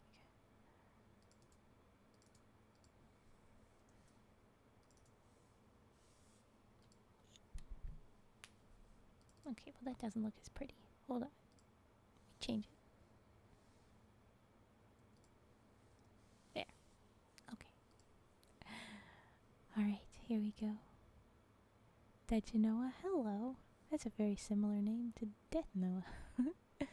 Okay. SCP-420J is my fave. Ooh, let me check something. I think that was also a recommendation previous. Oh no, it was a different one that was a -J. Did you know what? I will put this in. Do you recommend it? I'm taking this as a recommendation. The 4703 and the 420J. I'll put them both in as recommendations. So I'm just gonna put you. Did you know what? You recommend 420J. And Crummy Water says 4703. Ha ha ha. So now you are both recommended. And I try to remember to give credit on them to say out loud or to put it in the description or something in either the YouTube VODs or somewhere. But yes. Okay. Perfect. They're both noted on my little list. Hope everyone had a great day. Thank you, Darkstorm Down. Hello. It had a worse start, but streaming with you guys has made me much more better. Here's Raven read the story title. No, you. Uno reverse. I need a frog with an Uno reverse. Immediately runs to that. Uno reverse frog.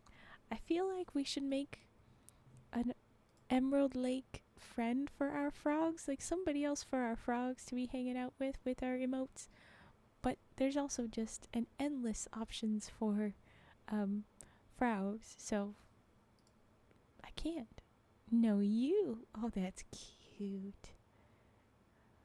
I would recommend all the SCPs I like. Quite long and a little trigger warning. Hey, that's why I've got the trigger sign up. As long as it is still safe enough according to Twitch.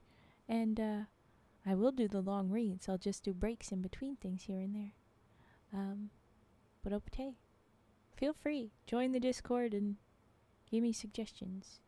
Sleep time, everyone. Oh, okay. Go sleep. Go sleep. Read well. Oh, did you read? Oh, did you read mine? Well, which one did I? Who do we have from Darkstorm down? 323 we did not read. Is that the only one? We have read your 1370 and 682. Those were a while ago. But we did read that. And the 1762. I want to go through the list of those dragons, though. I haven't read your newest one yet, though, no. I'm going through... it's the one next. I thought either I read a handful, there's only a couple of non-DewOnTheGrass stories, and then Dew recommended this whole saga. So I thought I'd read this whole saga this week and then give more time for more recommendations. And here we are. We got a couple more recommendations to add to the next time we read. Can anyone tell me why Dr. Clef just walked in here demanding stir-fried noodles, pizza, corn chips, and dark chocolate? He was smiling too. What the fuck? Cafeteria staff. 420. That was on the page? Oh, I'll have to find that. Dr. Clef. I feel like I need to dive more into the Dr. Clef stories. Everything's telling me that is the right choice. But okay. Unforgettable, that's what you are. Yes. Oh, also, disciplinary review upon discovery of this extremely unprofessional behavior. All remaining examples of SCP-420J have been confiscated. Oh, I'm guessing at what SCP-420J is going to be now. Yeah, you're just like, oh yeah, just say it. Between Dr. Clef having the snack he needs, and then it's all very unprofessional, and then confiscated. -J means a joke. SCP. Yes, I did get that. Like I said, we have read one J. What? Get back here, thingy. We read 719M4J. Get back here, thingy. Dr. Clef story is the one I think I said is a little trick. Ooh. Was this a proper joke? Oh, yes. Yes, it was joke. It was very much joke. It was extremely joke. So when I was... Is that the...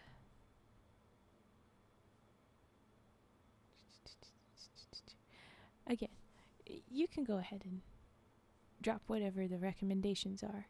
I put the trigger warning. This is why we are an 18 plus stream. It's not because I do all the spicy stuffs. I don't do that. It's for these. It is for story contents. So it's okay. Ooh, too much for Twitch.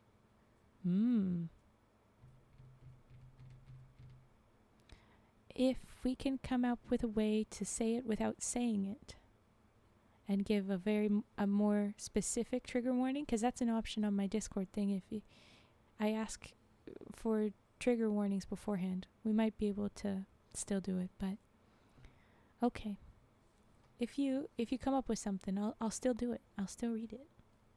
But we got to make a little bit of a plan then, maybe. Okay, unforgettable. That's what you are. It's time to read it. What am I doing? Let's do that. Huh? Oh, wait a minute. I'm going to have to do an ad. I'm going to run a 30-second ad right now so that it doesn't interrupt the stories later. Because it would if I didn't, even if I did snoozes. So we're going to run a short one. Alright, here we go.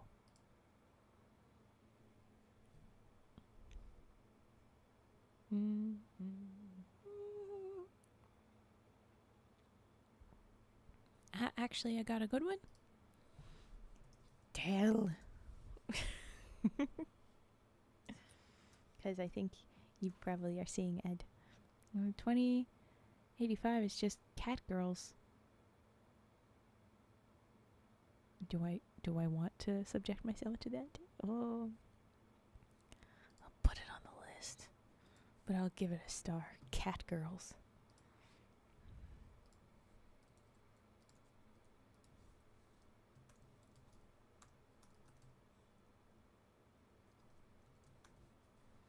SCP 2085. Okay, there we go. Alright, sorry. I put that note down and now our ad has left. Okay, cool. Marvelous. Here we go. Unforgettable, that's what you are.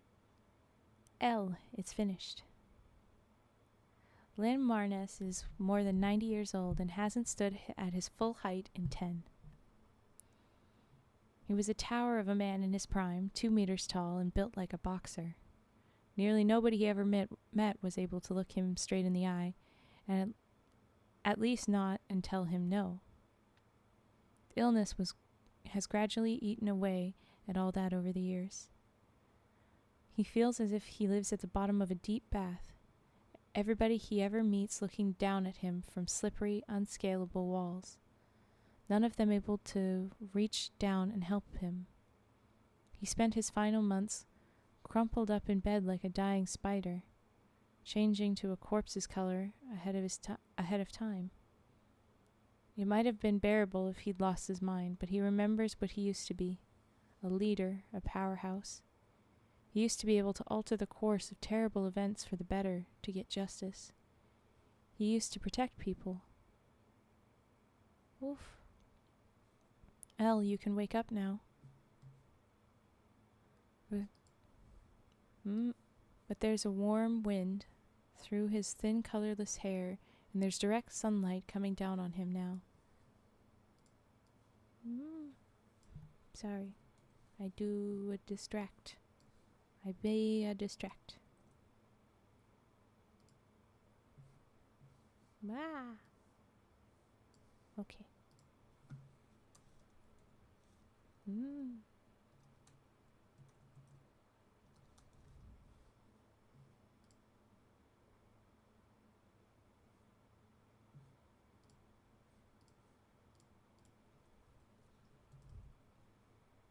Okay. Wait, do I okay?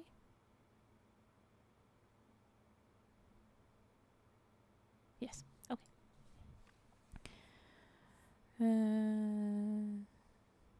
There's sunlight coming down on him now, and the heat is filling him up like a tonic. He's outside. It's been too long since he was last outside. When he opens his eyes, he sees his lake, the one in the northwest, which he used to have all to himself every summer. He's on a boat, his boat lying on a blanket laid on the deck. His boat lying on a blanket on the deck. A few kilometers away behind them, is the little lake house empty. It's perfect. He didn't know he had the strength left to safely leave the hospital, let alone travel this far. But if he'd put his mind to it and selected a final moment, this might have been it.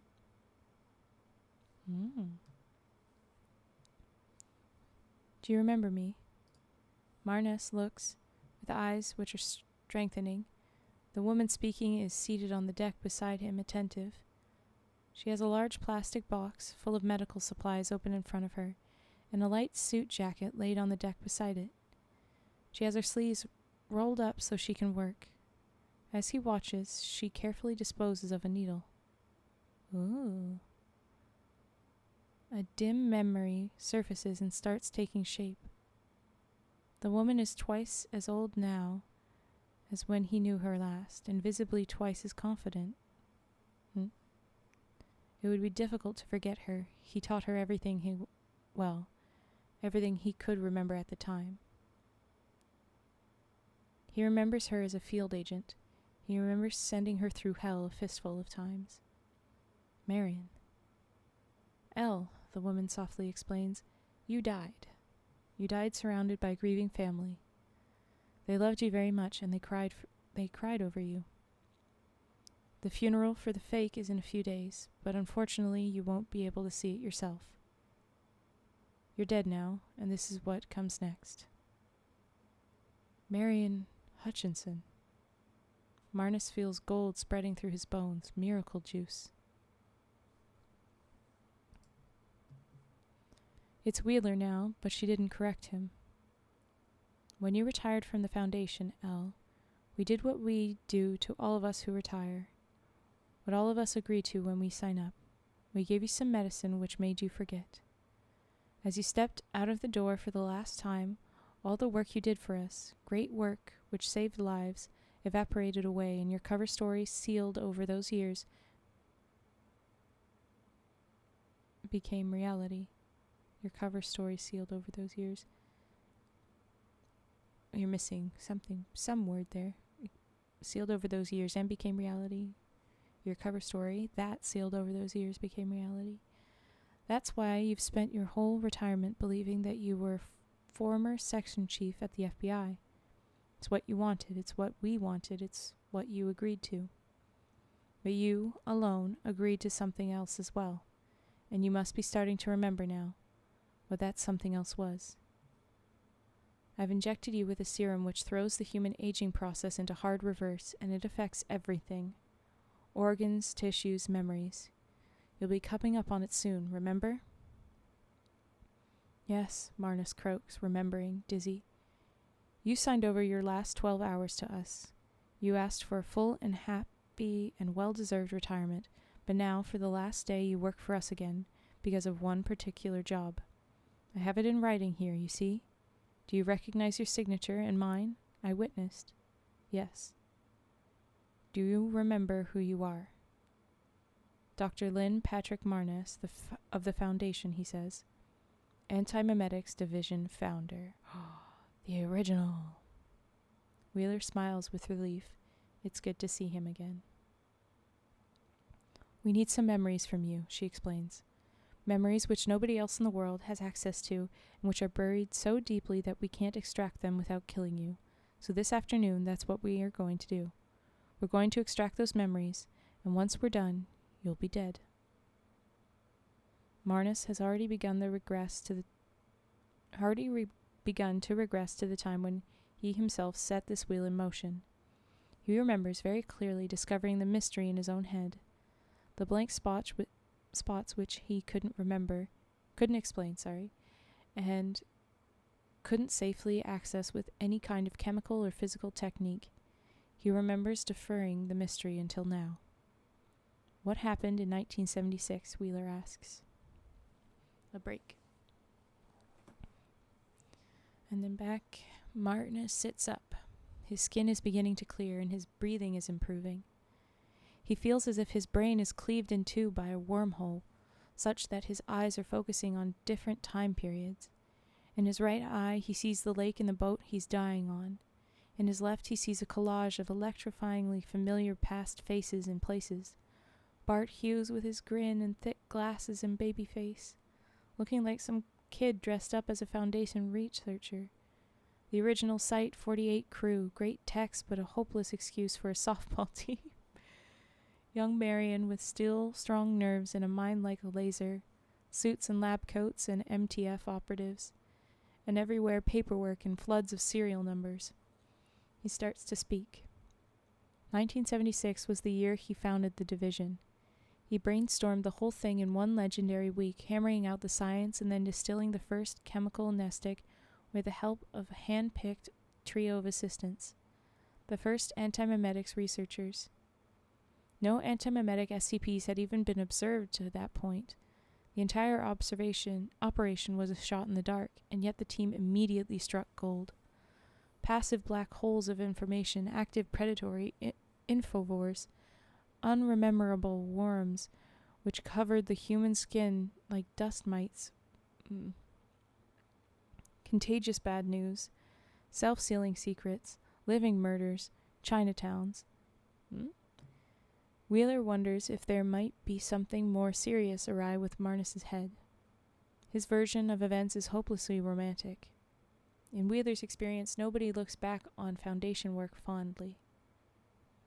But it was all too fast, Marnus says. Special containment procedures take time to develop, much more time than it took. The Foundation as a whole acquires about a dozen new SCPs annually. I found that many in 1 year. Essentially single-handedly, it was too easy. It was as if I knew it already and was just catching up. And then, one day I realized I couldn't remember my life before antimemetics. I knew I'd been a Foundation operative for decades prior. That was where I got the authority to start my own division, but there was nothing else there. It was a wall in my head, which even Nestix couldn't get me past. I went to the paper archives and looked at my own personnel file, and Marnus trails off, not because he's forgotten what to say next. It's deliberate. The trailing off is exactly what happened. You woke up back at your desk half a working day later, remembering nothing, Wheeler says. You went through the loop a dozen times before someone realized what was happening and broke you out of it. Wheeler knows all of this. The file still exists, and the antimemetic effect still clouds the back half of it. All of this would be over in a second if any of that back half could be read. Marnus goes on. When I assembled the evidence, what I found was, well, a hole. Like a jigsaw with only the edges and corners, so I did the only thing I could do. I looked at the shape of the hole, and together with Bart Hughes and others, I formed a theory. This is not the first antimemetics division. Before 1976, there was another one. I was part of that division.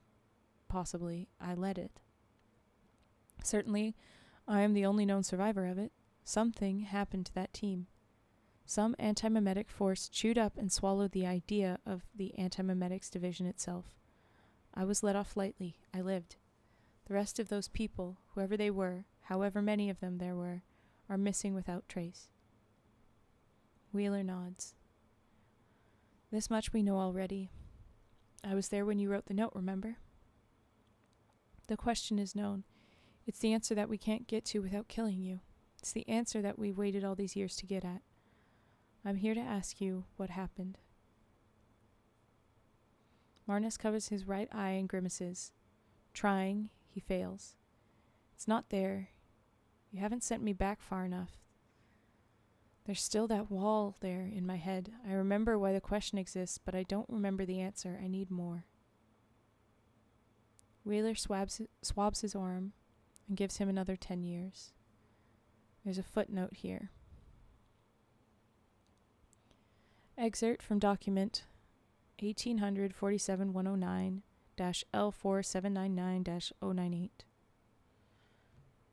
User's Guide to Chemical Nestics. The Class X nestic drug is a failed external use serum. X rejuvenates both mind and body by up to blank years. It's redacted. But its effects are temporary, wearing off in a matter of hours. Furthermore, as the drug wears off, the suppressed time reasserts itself all at once, causing a harmful whiplash effect on the subject's physiology.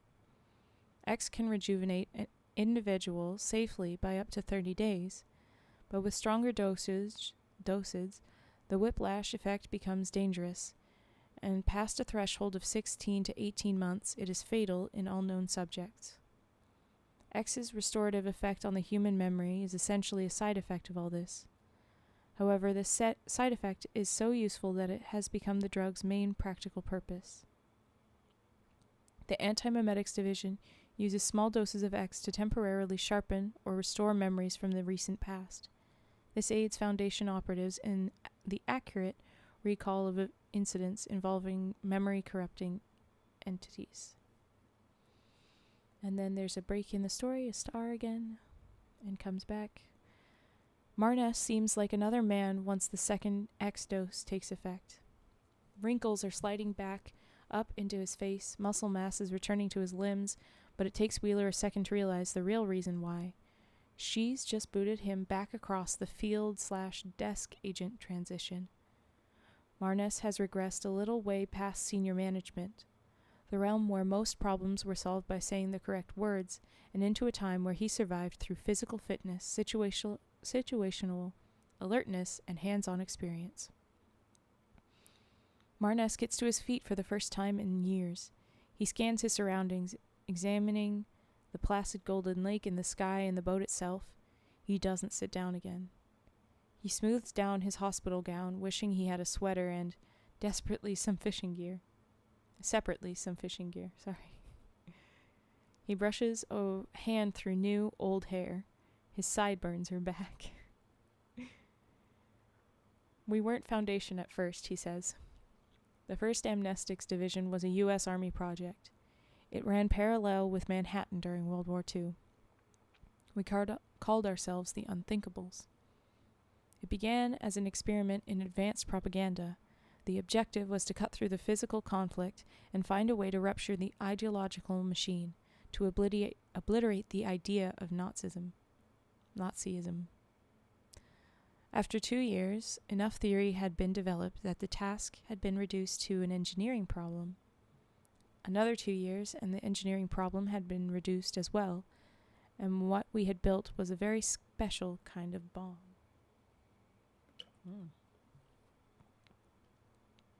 Unfortunately, we didn't understand what we'd built.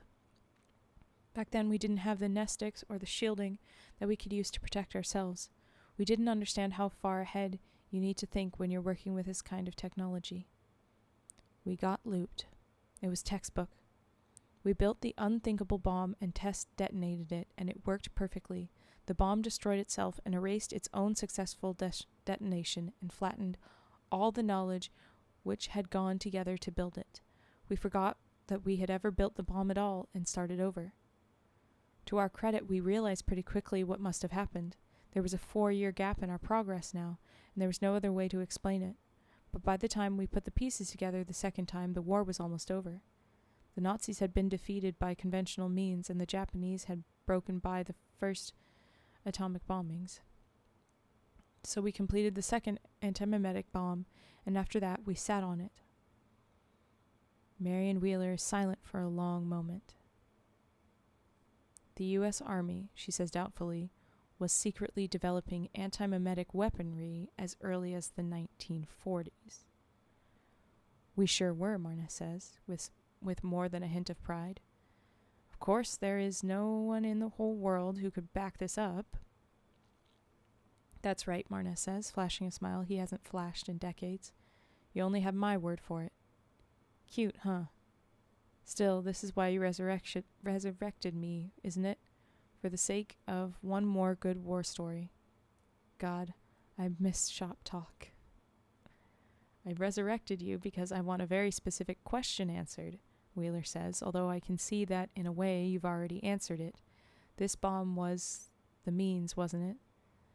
The old antimemetic division, the Unthinkables, bombed themselves, somehow.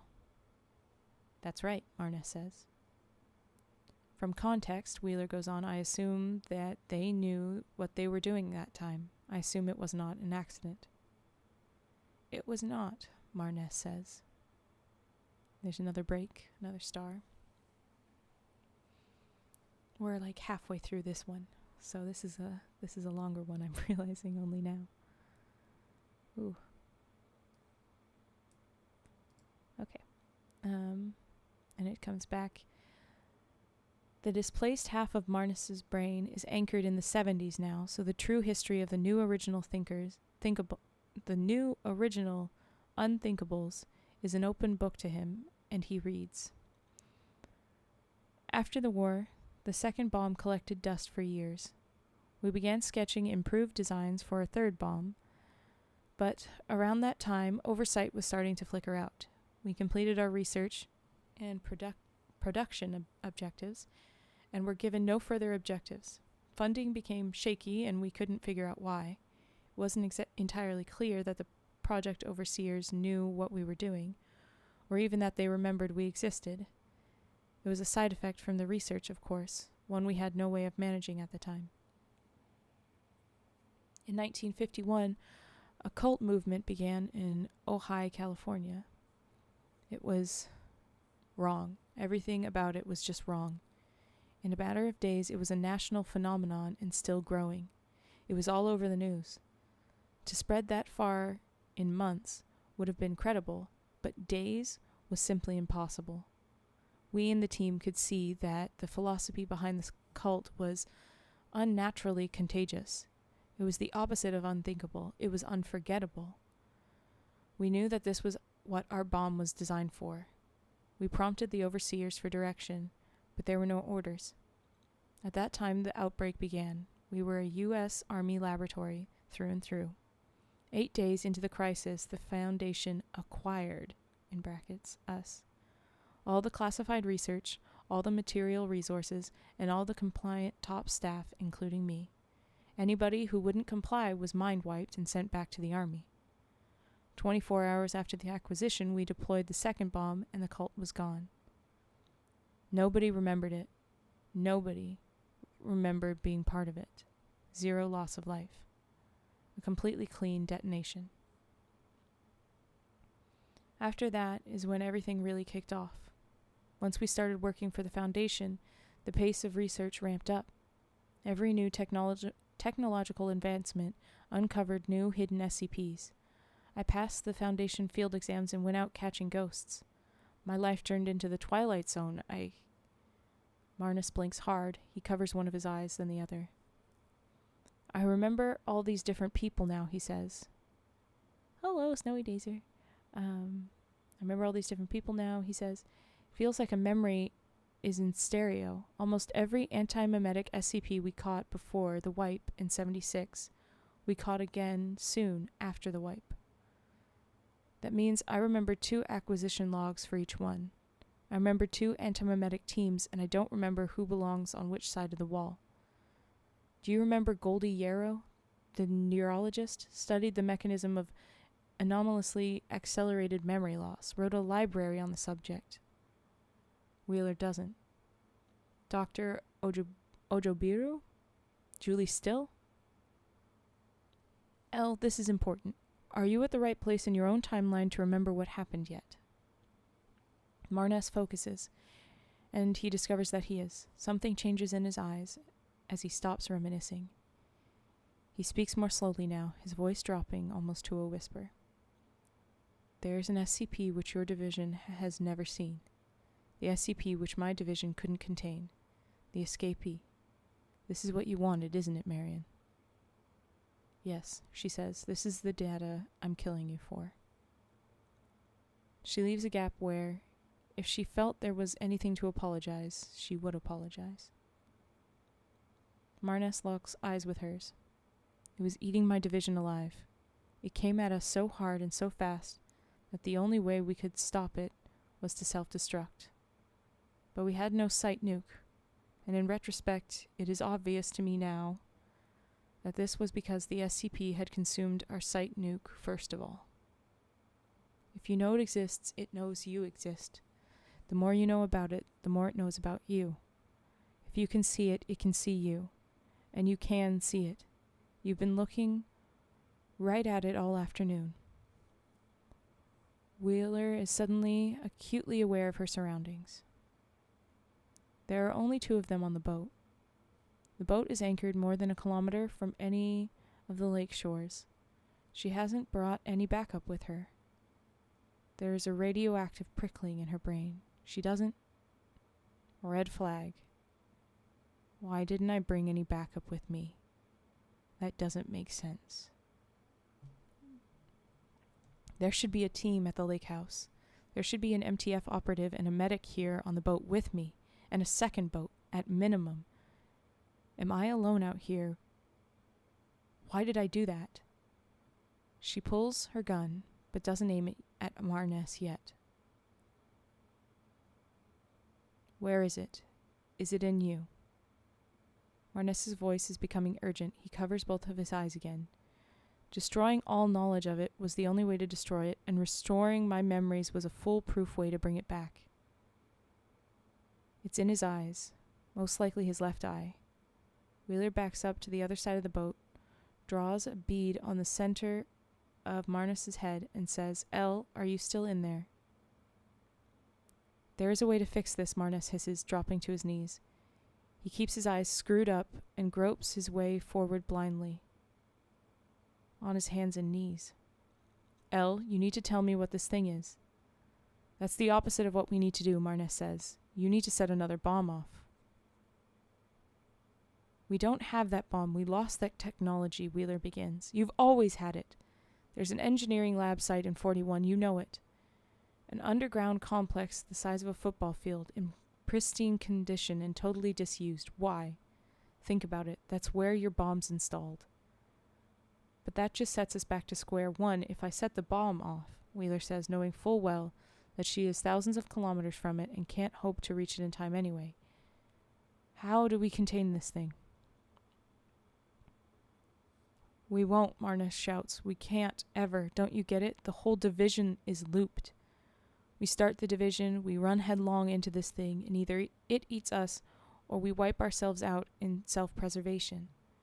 The idea of anti-memes is as old as forgetfulness itself. Humans have been looping through this problem over and over again since long before the 40s, maybe for centuries." His blindly probing fingers find the medical box. It's too late. As Wheeler watches, a waving black pedipalp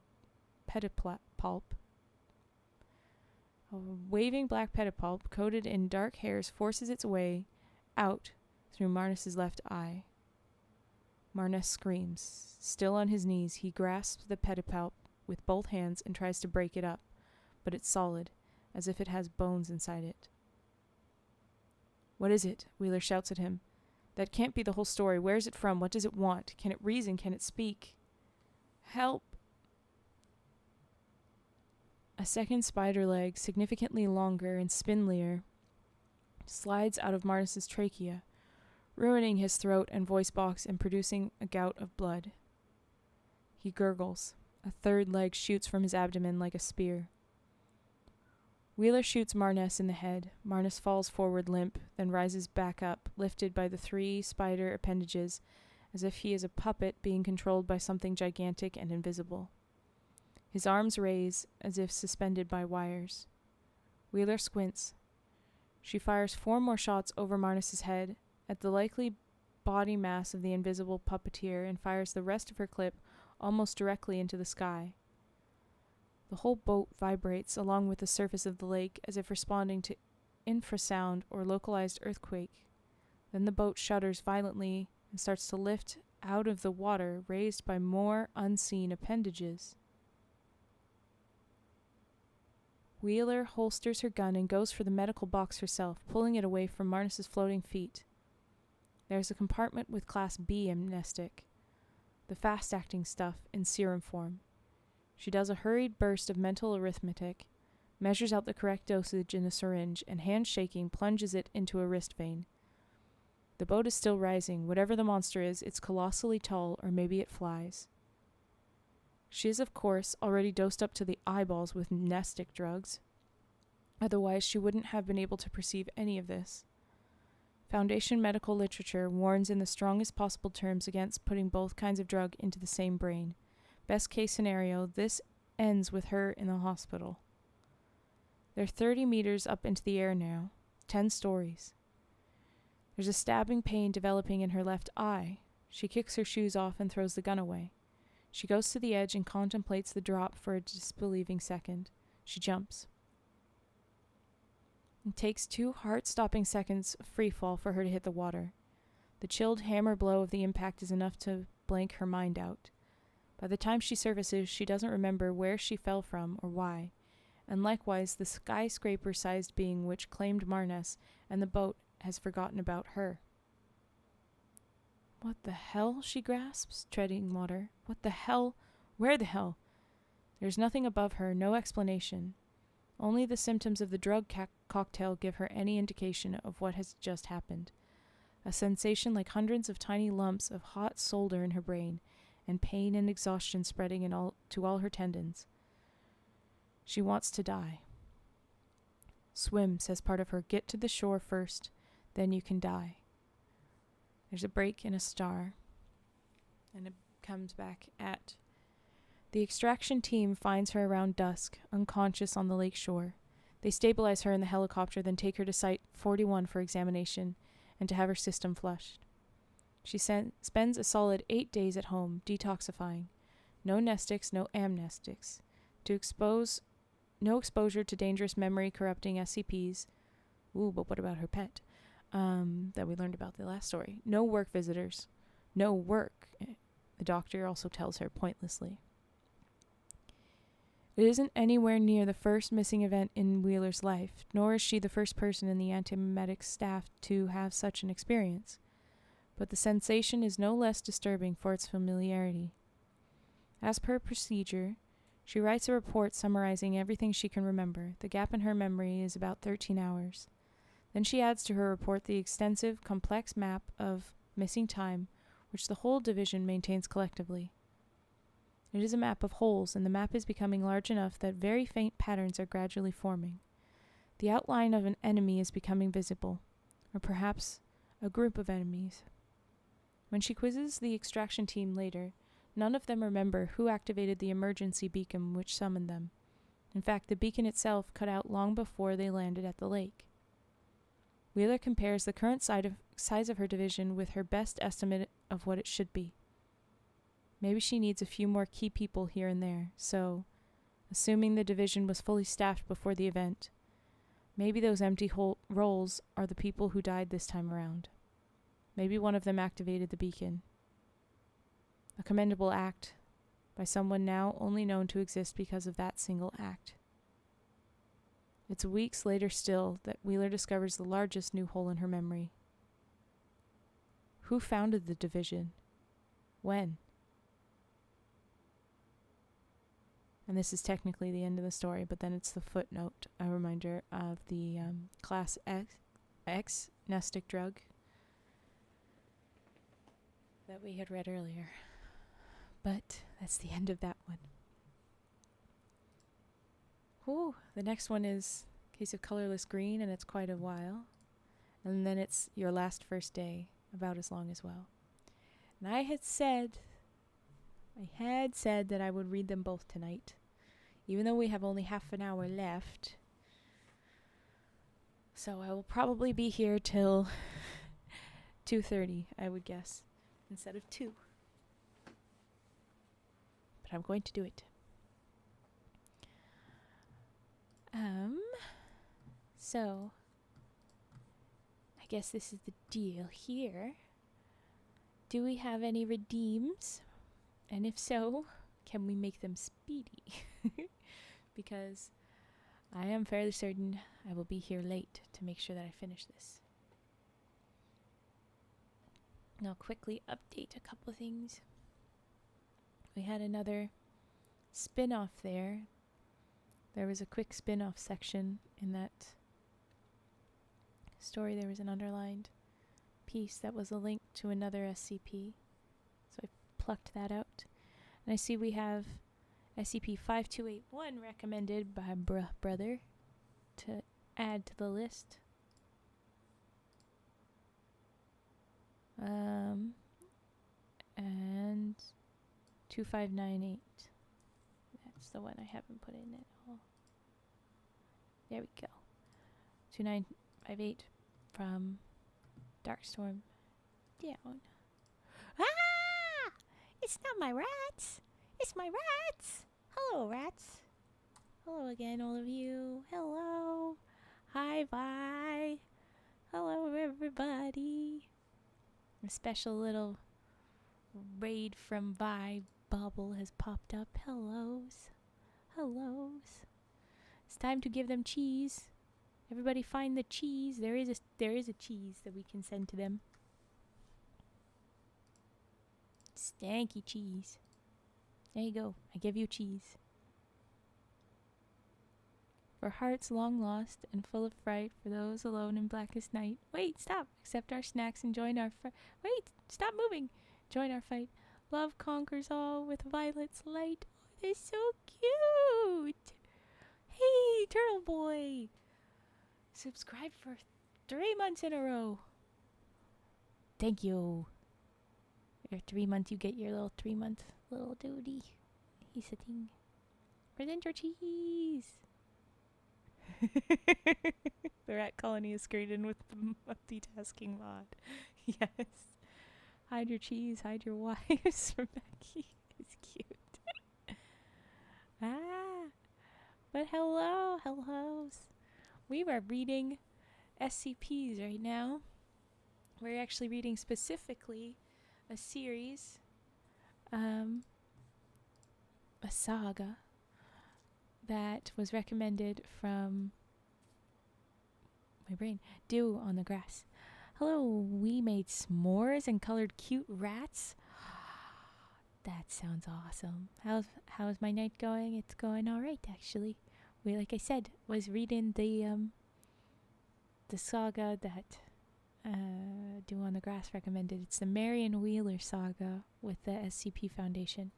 We have 2 more stories to go, and I had told them that I would stick around to read all of it. So, I'll be here a while. I estimated that I'll be here another hour, and then now I'm being busied with saying hello to you lot. Hello. Oh, no, there's a U on that color. Colorless case. Colorless green. That's what that is. So you've gotten into SCPs. Yes. They got me into them a bit ago. They were recommending a bunch of them. So now we're doing that. So we are. Okay. Well, I was gonna say, I did say, that my people that wanted to do redeems should make it quick. But since all of you are here, guess what? We're gonna just jump straight into the story now. You were our in-between story break. So now we're gonna jump into it. Case, colorless green. I don't like that is coming up as all caps. I don't like it. Case. Colorless green. Boop, boop. There's that. Oh, now we need to get you into creepypastas. I actually started with creepypasta for my spooky times, and then they said do SCPs. Have you read the 7? Yes, I did. I did that one. And eventually I want to look at all of the different origami dragons. Thank you for the follow, Grover Watchels. Did somebody else say that? Do a follow? I thought I saw something else, but it was you. But thank you. She's read some before. Dirt, not an awful lot though. Yeah, just a bit. Dragon D's nuts. That reminds me that we talked about the Ligma one. Also, congrats on 500 follows. Thank you, bye. Thank you. Oh, there it is, Baki. That's who. What? How did I miss that? Thank you for the follow, Baki. 25. Thank you. Now I think I've requested 2 to her. You requested 2 creepypastas to me? Did we already read them? I think they must have been before I made my list. Unless, maybe not. I don't see Turtle Boy on my list. Oh wait, I have one from Turtle Boy. How Raven became black. That is very new. That is all. I need to change the name. It's URD. There. That's what that should say. Okay, put that away. Stop getting distracted. I have things to do. Sure, how did you as having your heart turn out by that one after she finished reading it? Yeah, you did tell me that Vi got just wrecked from it, and that's fine. I sure felt it. Oh, wait. Okay. Alrighty. Everybody here, I'm gonna read. There's a lot more of you in here, my friends. I appreciate. We're gonna go. Alright. Boop. Need to update the mobile app. Still use my old prefix. Oops. Oh, it's fine.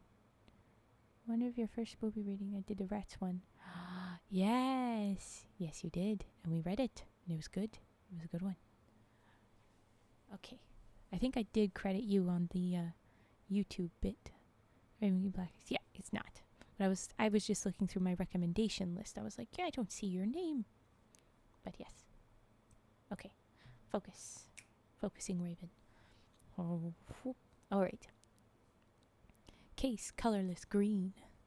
Do. Sounds like a spy thing because it's a case. Anyway. Item number is, oh yeah, it's a quick little file at the top of this and then the rest of it.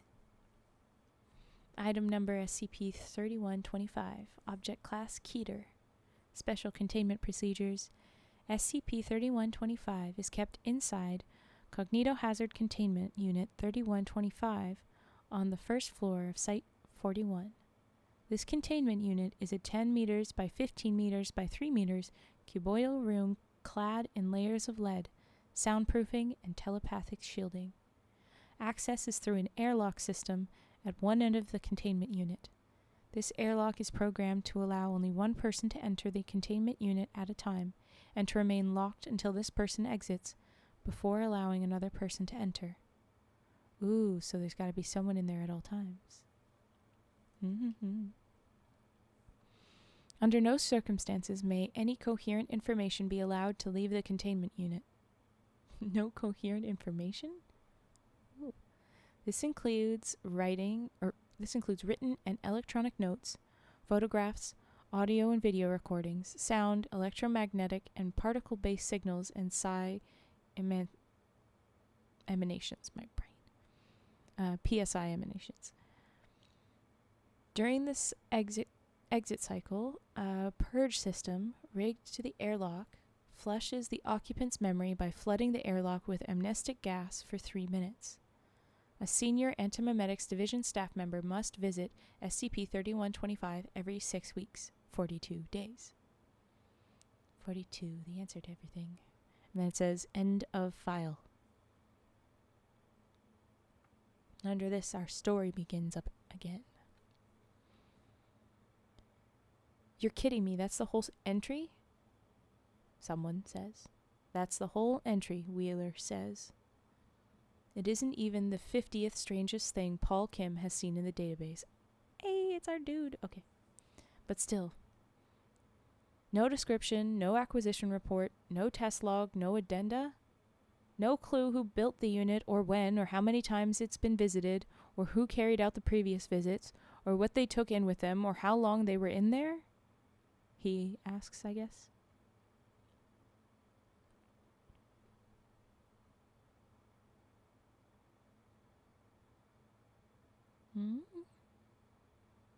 No. That was not my reaction. Wait. Huh? I'm confused by what you say, Cage, and I'm going to ignore it because I don't know what's happening. Okay. Oh, yes. Well, obviously Bart Hughes built the unit, Wheeler says, and this cannot be denied. The man's signature style of containment architecture is recognizable a mile out. Oh. No, that was actually the thing. That was what the dude said. Paul Kim said it, but they didn't say that he said it. They just most of these stories have started with a quote unassigned to whoever was saying it. That's the first line of each of these stories, it seems. Sorry. Yes, I'm over-explaining, but maybe other people didn't know. Hey, okay. Begin again. Obviously, Bart Hughes built the unit, yes. The man's signature style of containment architecture is recognizable a mile out. Sleek, white, plainly impregnable without the aid of extremely heavy tools. Which makes it at least 7 years old. That's 60 visits or more. I guess there are good reasons for the rest of those omissions. Anyway, the timer watchdog says it's time again. Wheeler continued saying, it's hard to read this one because there was unclear which part of text was said and what wasn't, but it was Wheeler saying most of that and other things we all know, I guess. Anyway, okay. I don't like the idea of you routinely exposing yourself to a cognitohazard so dangerous that we can't even write the reason why we can't write it down, Kim says. Especially because it's impossible for us to recover any usable information this way. You're going to go in, be incommunicado for 2 hours, and come out a smiling amnesiac, sorry. What do we gain from that? It's just a breach risk. Wheeler hears every word of this and elects to ignore it all. There's a vague shape of familiarity about the entry as written. There are a few word choices which reassure her in an intangible way that it was written by someone who knew what they were doing. Possibly her. Maybe it's the guy that's already gone. Our guy that founded it, that we met last story. Kim's still talking. We should just scrub that last line from the database entry. There can't be anything good in that room. Wheeler puts her keycard in the slot. The airlock rewards her with green LEDs and begins to cycle open. It's built as a slender vertical cylinder with a single opening. The entire thing rotates on its axis. Inside, there's barely room for a single person to stand without their shoulders touching the walls. What are you taking? Kim asks. Wheeler ducks to step in, turns his face to him, and shrugs. A stick of gum. I can get you field gear, Kim says, as the airlock begins to rotate again, emitting a low, quiet thrum, solely as an audible warning that there is a machinery in motion. We'll raid inventory. Give me 15 minutes, and I'll turn you into a one-woman war. If Wheeler says anything in response to this, it's cut off by the soundproofing as the airlock rotates. Kim is left alone in the antechamber. He stares at the outer door for a worried moment. He presses his ear to the door for a while, but hears nothing. Not even a faint tremble from the airlock mechanism. The story breaks, there's a star, and we go back in. Inside, it's pitch dark for a few seconds. Then some unseen sensor detects Wheeler's presence and brings the fluorescents up. Half of them, anyway. The others remain... Mike, stop. The others remain inert or flicker aggravatingly. The room's interior walls are made from milky white glass, bulletproof, knowing hues, and plastered with paperwork, taped and blue-tacked up in vaguely coherent masses. There is no paperwork. People have drawn directly on the walls in marker pen. Or where there is no paperwork, people have drawn directly on the walls in marker pen. There's a conference table, long and elliptical, covered with more paperwork and a tangle of laptop computers and serpentine power supply cables.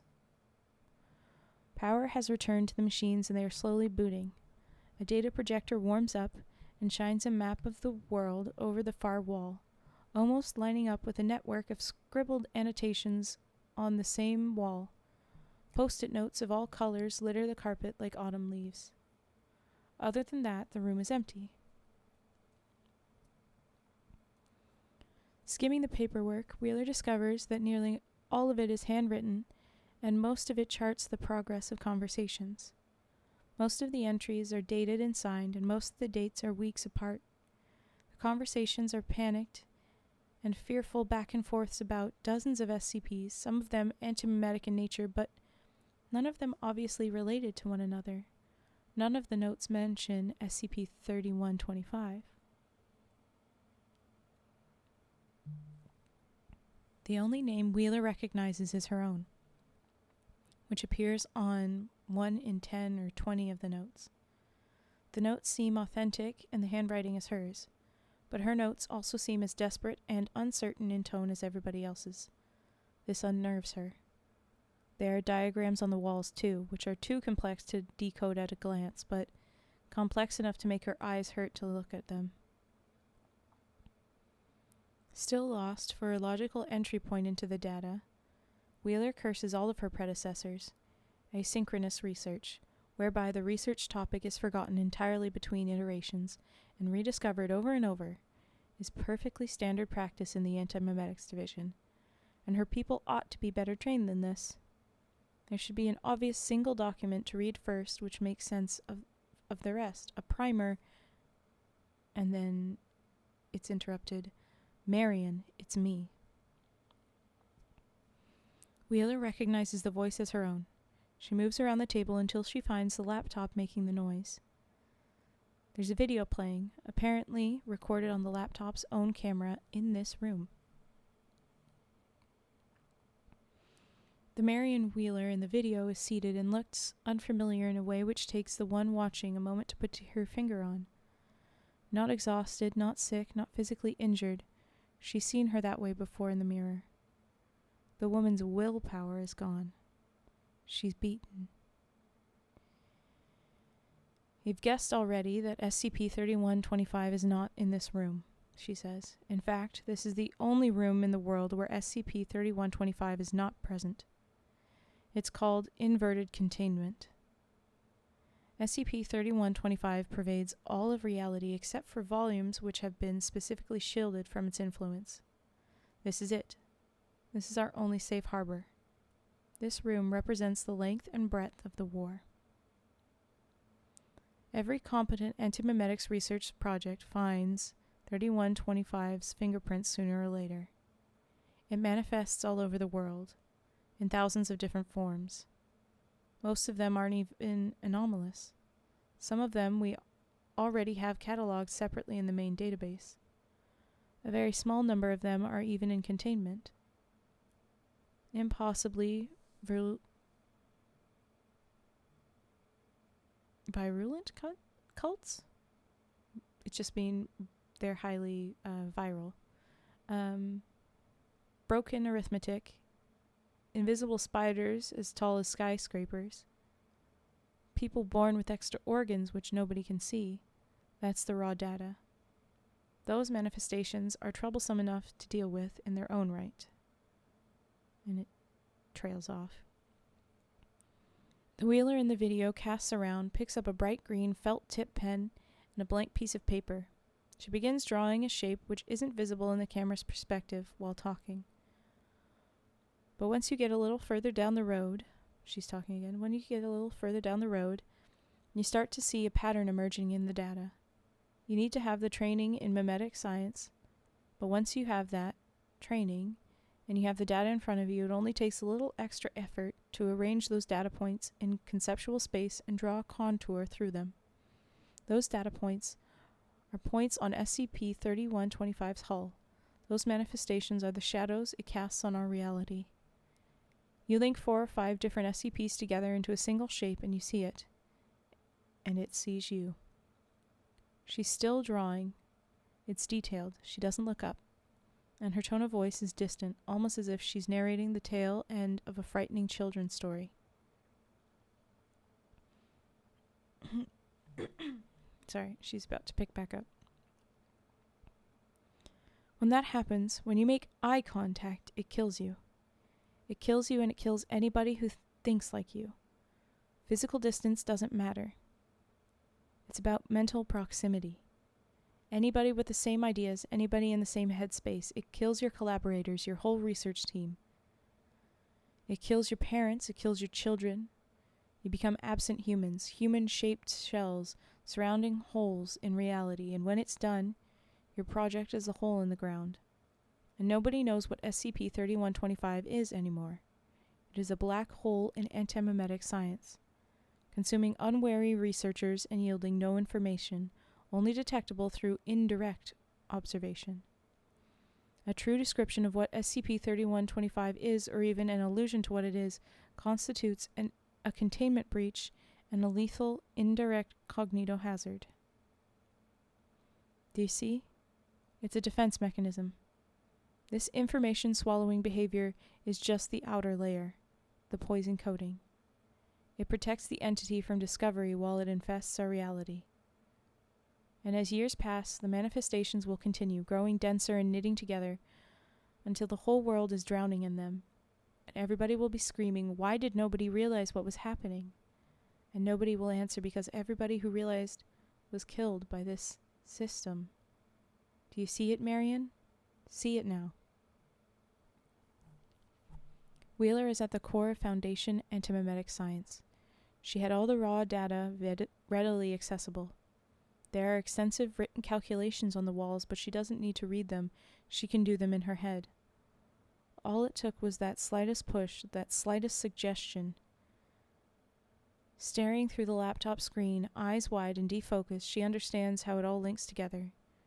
She sees SCP-3125. She feels dwarfed by it. She's encountered terrible, powerful ideas before at every level of memeticity, and subdued them or even recruited them. But what she's picturing now is on another order of magnitude from what she knew to be possible. Now that she knows it's there, she can feel it like cosmic radiation, boring holes in the world with its thousands of manifestations and freely laying waste to anybody who recognizes the larger pattern. It's not of reality, not of humanity. It is from a higher, worse place, and it is descending. The other Wheeler presents her finished diagram. She has drawn a mutated, fractally complex, grasping hand with 5-fold symmetry. It has no wrist or arm, just 5 long human fingers pointing in 5 directions. At its core, there's a pentagonal opening, which could be a mouth. But the diagram was already there. It's plastered across the wall in the background of the video, plain as day. A meticulous collage in green, easily 2 meters in diameter and showing the same meme complex to 100 times the level of detail. There are smaller diagrams of different elevations arrayed around it like spheres. Its arms are spread wide around the seated Wheeler who sits directly in front of the mouth with her back to it. Wheeler, watching, does not realize this and does not turn around. How do you fight an enemy without ever discovering it exists? The Wheeler in the video asks, how do you win without even realizing you're at war? What do we do? 7 years ago, there were more than 400 antimemetics research groups worldwide. Government agencies, military branches, private corporations, university projects. Many of them were GOIs or subdivisions of GOIs. They were allied with most of them. We were allied with most of them. We were at the spearhead of an antimemetics coalition which spanned the whole globe and thousands upon thousands of people. None of those groups still exist. The last one ceased to exist sometime in the last 72 hours. 3 years ago, Foundation Antimemetics was an organization of more than 4,000 people. Now it's 90. There is no war. We've lost the war. It's over. It's the mopping up operation. The only reason we still exist at all is because we have better amnestic biochemistry than anybody else in the world. Because that's all you can do when you see SCP-3125. Run away and try to forget what you saw. Seek oblivion in chemicals or alcohol or head trauma, and even that can't work every time. It's circling in. We meet it over and over again and we don't realize it. There's no way we can stop ourselves from rediscovering it. We're too damn smart. She points at something on the wall, out of view of the laptop's camera. Wheeler, watching, turns to look. In an upper corner of the room there is a constellation of dizzyingly complicated schematics. Bart Hughes' initials are on every page. There's a machine we could build. All it would take is 8 years. A lab as big as West Virginia, and all the money in the world. Nothing that the O5 Council would blink at if it went to them. But how do we build that machine without any of us realizing what it's for? It would be like building and launching Apollo 11 without a single engineer deducing that the moon existed.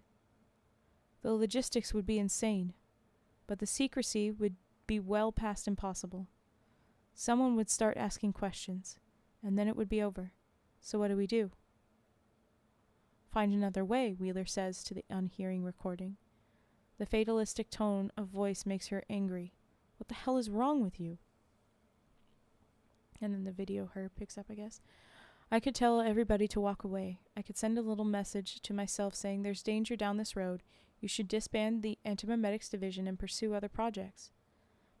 But I'd be suspicious. I'd start asking questions, and then it would be over. Wheeler's now crouched in front of the video, trying to understand what she's watching. What's wrong, Marion? Are you okay? I could kill myself in here, the recording says, but my team would find SCP-3125 without me, and then they'd have to fight SCP-3125 without me. It's going to happen soon. Whatever happens in the next 2 months at most, this year, it will be over. I may die in here anyway. I'm on so many amnestic drugs that my endocrine system is shutting down. Taking amnestics at the same time is the chemical equivalent to trepanation. I don't remember the last time I slept without having a nightmare about Adam. I'm starting to forget whether SCP-4987 is a real thing or just the number I gave to my life. You're not like this, Wheeler whispers. You're stronger than this. What happened to you? Who's Adam? Ooh. I don't know how we survive this. I don't know how we win. We're the last ones in this world. After us, there's nobody. Wheeler shakes her head, not believing it. So I'm done. Oh, there you are, DewOnTheGrass. Yes, we've been reading Marion. Okay, so I'm done. I'm going to walk out of this door and forget who I am. And then I'm going to be you, Marion. And you, troll.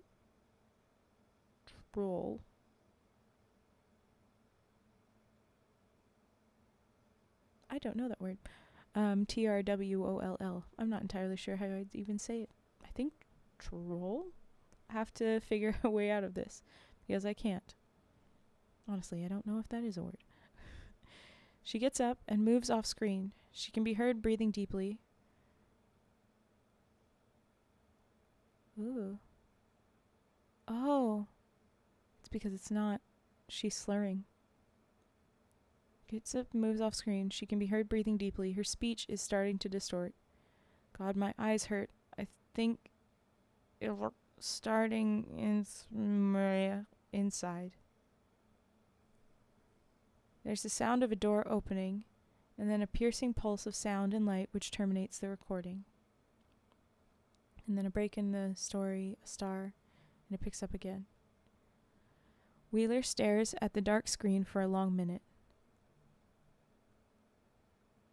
She's never seen herself so weak, and it damages her ego a great deal to see that it's possible. She feels disconnected from what she saw, like it happened in an alternate universe. She feels revulsed and appalled by that version of her. More so to know that version is still inside her somewhere. It doesn't make sense. I'm looking at all of the same facts. What made her give up? What did she know that I don't? Thank you for the follow, Illumox. Thank you. Sorry. Oh, deeply in this. We're really still in the middle of all this. She doesn't know. She feels repulsed and appalled at version of more so to know that version is still inside her. Doesn't make sense. I'm looking at all the same facts. What made her give up? What did she know that I don't? Who was Adam? The answer to this question is so obvious and sickening that she instinctively distrusts it. She circles around the answer, probing it, trying to find reasons to reject it, but it's inescapable. Adam was someone she knew when the video was recorded, now completely removed from her memory. Adam was someone she thought of, whose safety paralyzed her with fear.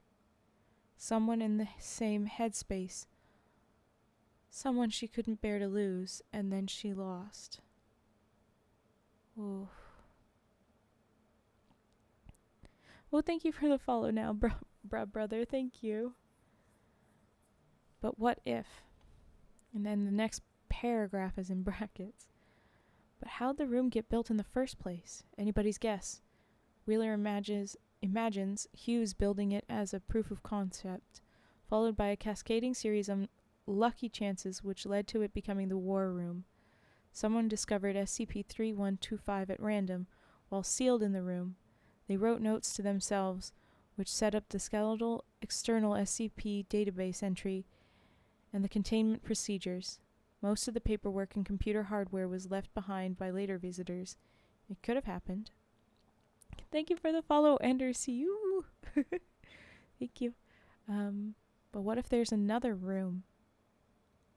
Unbidden, a cute factoid comes back to her right then. Site 41 is almost completely vacant. In particular, 200 meters below Site 41, there's an empty, heavy engineering lab, an underground complex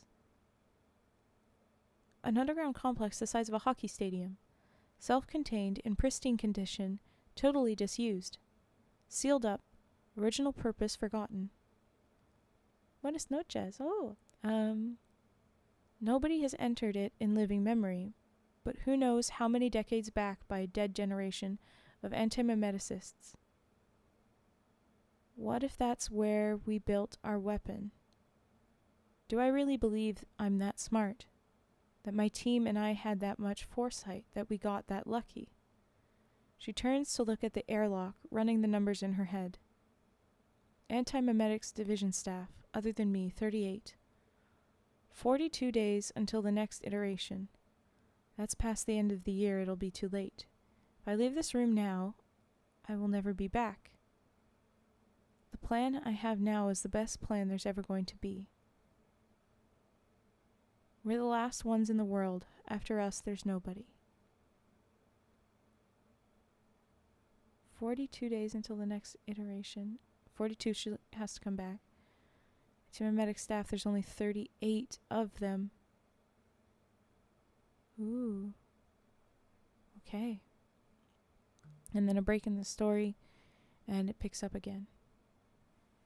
Kim is so deeply buried in work at his terminal, and the airlock is so quiet that he almost doesn't notice when it starts to cycle open again. We need to check you for notes, he begins. But then he sees that Marion Wheeler is curled up in the bottom of the narrow cylinder, panting as though she just finished a marathon run. Kim holds a hand out, but she shakes her head, electing to stay lying down, knees bent up to her chest, sucking down lungfuls of air. What in the world happened in there? Kim asked. Just need, she gasps, to breathe. Be okay in a second. I think I blacked out for a moment. Might have inhaled some. I think I'm okay. I remember the plan. Kim looks confused and worried for a second, then they replace him. Ooh? They replace him? What? You shouldn't be able to remember anything. What did you do? Hit my head, Wheeler says, and goes back to concentrating on breathing properly. She suddenly becomes acutely aware that Kim has her effectively cornered. Disliking this configuration for reasons which she's only gradually putting back together, she levers herself up to one shoulder and tries to stand. Kim puts a hand on her shoulder and pushes her back down. You look terrible, he says. There's something in your neck. Do you see that? He points at her throat, then taps the same spot in his own. What? On your neck. You've been infected by whatever was in there. You need to act quickly. He reaches for his keyring and unthreads a Swiss Army knife and unfolds a short, gleaming blade. He does this in such a methodical, ordinary way that Wheeler almost forgets to react when he leans down towards her to cut her throat. Almost. Oh. She grabs his wrist. They're locked like that for a moment, a tableau. She looks into Paul Kim's eye, but it isn't his eye anymore. She squints, wondering if she's making eye contact with anything but a hole in space. She already feels the force bearing down on her own skull, trying to drill into it, but she knows its shape, and that means she can hold out, maybe for a few minutes.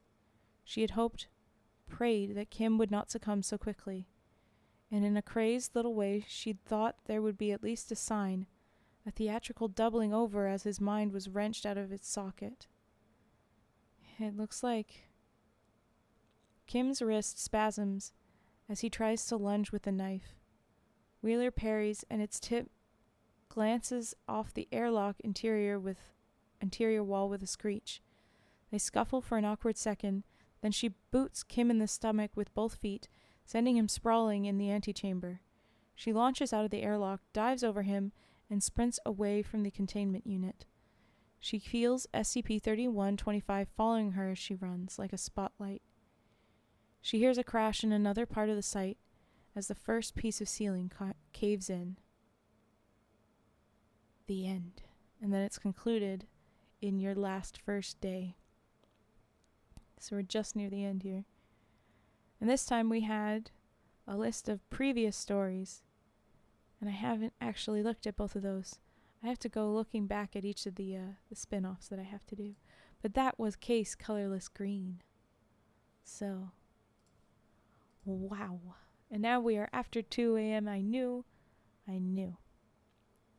Ooh. Oh no, did an ad run?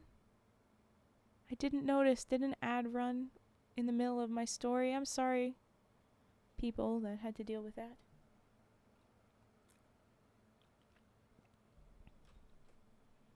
It's the only thing that makes sense considering my snooze bar is full. And now there is more time left in my little thing. I wonder what section of stuff you guys missed out on. Sorry. But okay. The next story is your last first day. Do we want to just jump directly into it?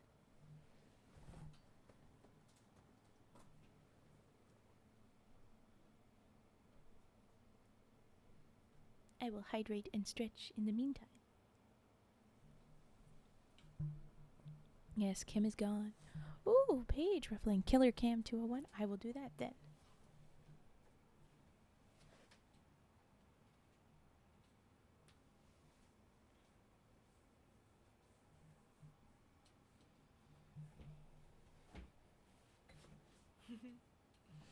Cage just had a cozy little rant.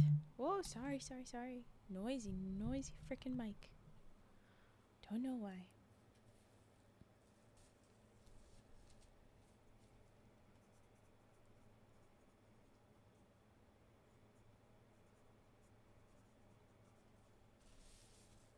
Okay.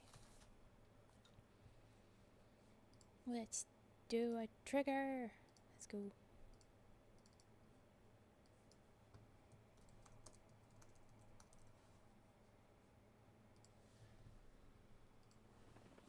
Here we go. So I have 2 books. I'll start with the first and then the next. I won't be terribly long doing them.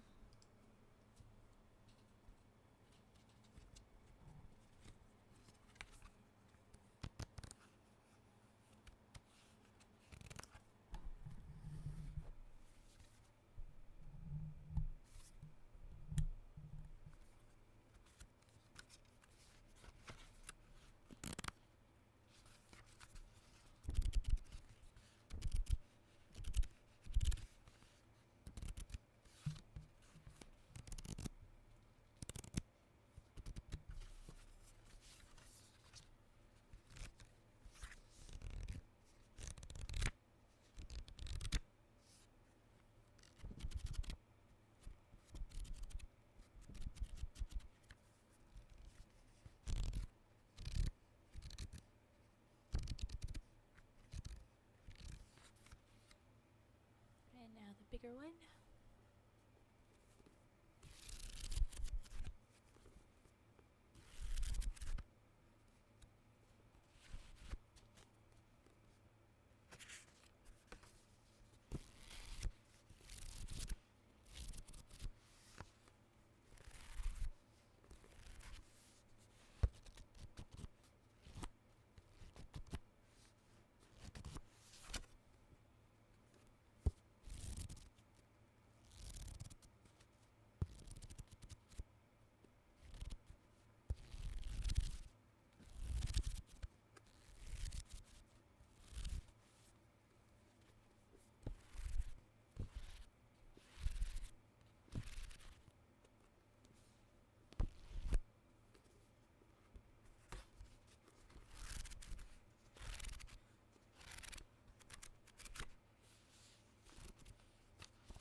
Alright, that was our page ruffling. And if there's nothing else, we're concluding this saga. We are wrapping this bitch up. We're getting to the end. Your last first day. Our last of the stories. Ooh. Okay.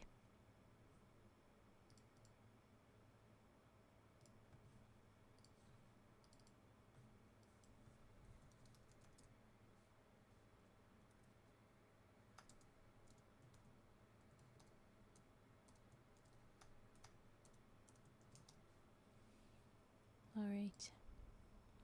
Are you ready? Are you ready, kids?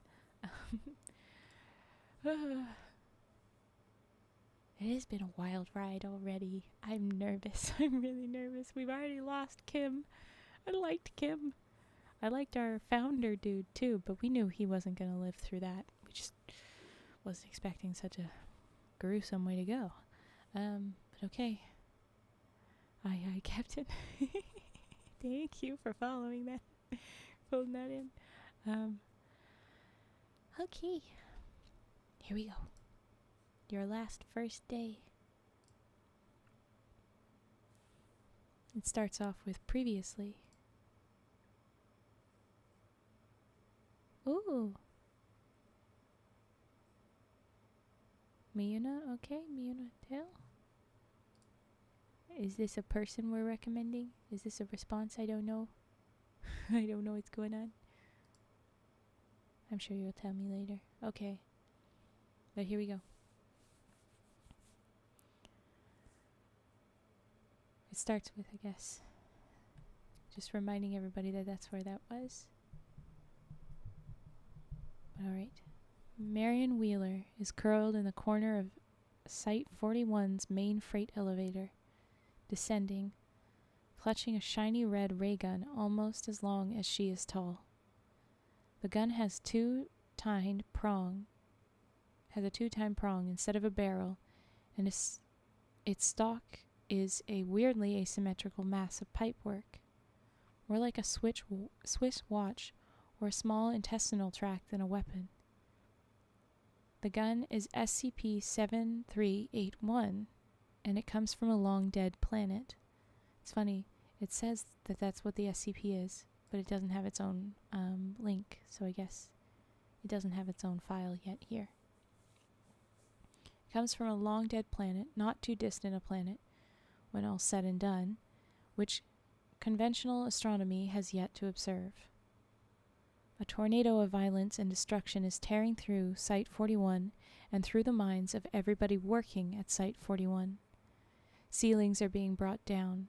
The site pharmacy is a sucking hole at the side of the building. The armory is buried. That's why she had to go through Area 09 and is now toting anomalous weaponry instead. The armory, the antimemetics division operatives she meets in the corridors are all broken. Some of them curled up and raving while their minds evaporate and they die one memory at a time. Some infected with a collection of ideas which compel them to shout guttural phrases in strange languages and procure blades, never guns, and work on those demented victims and each other and themselves.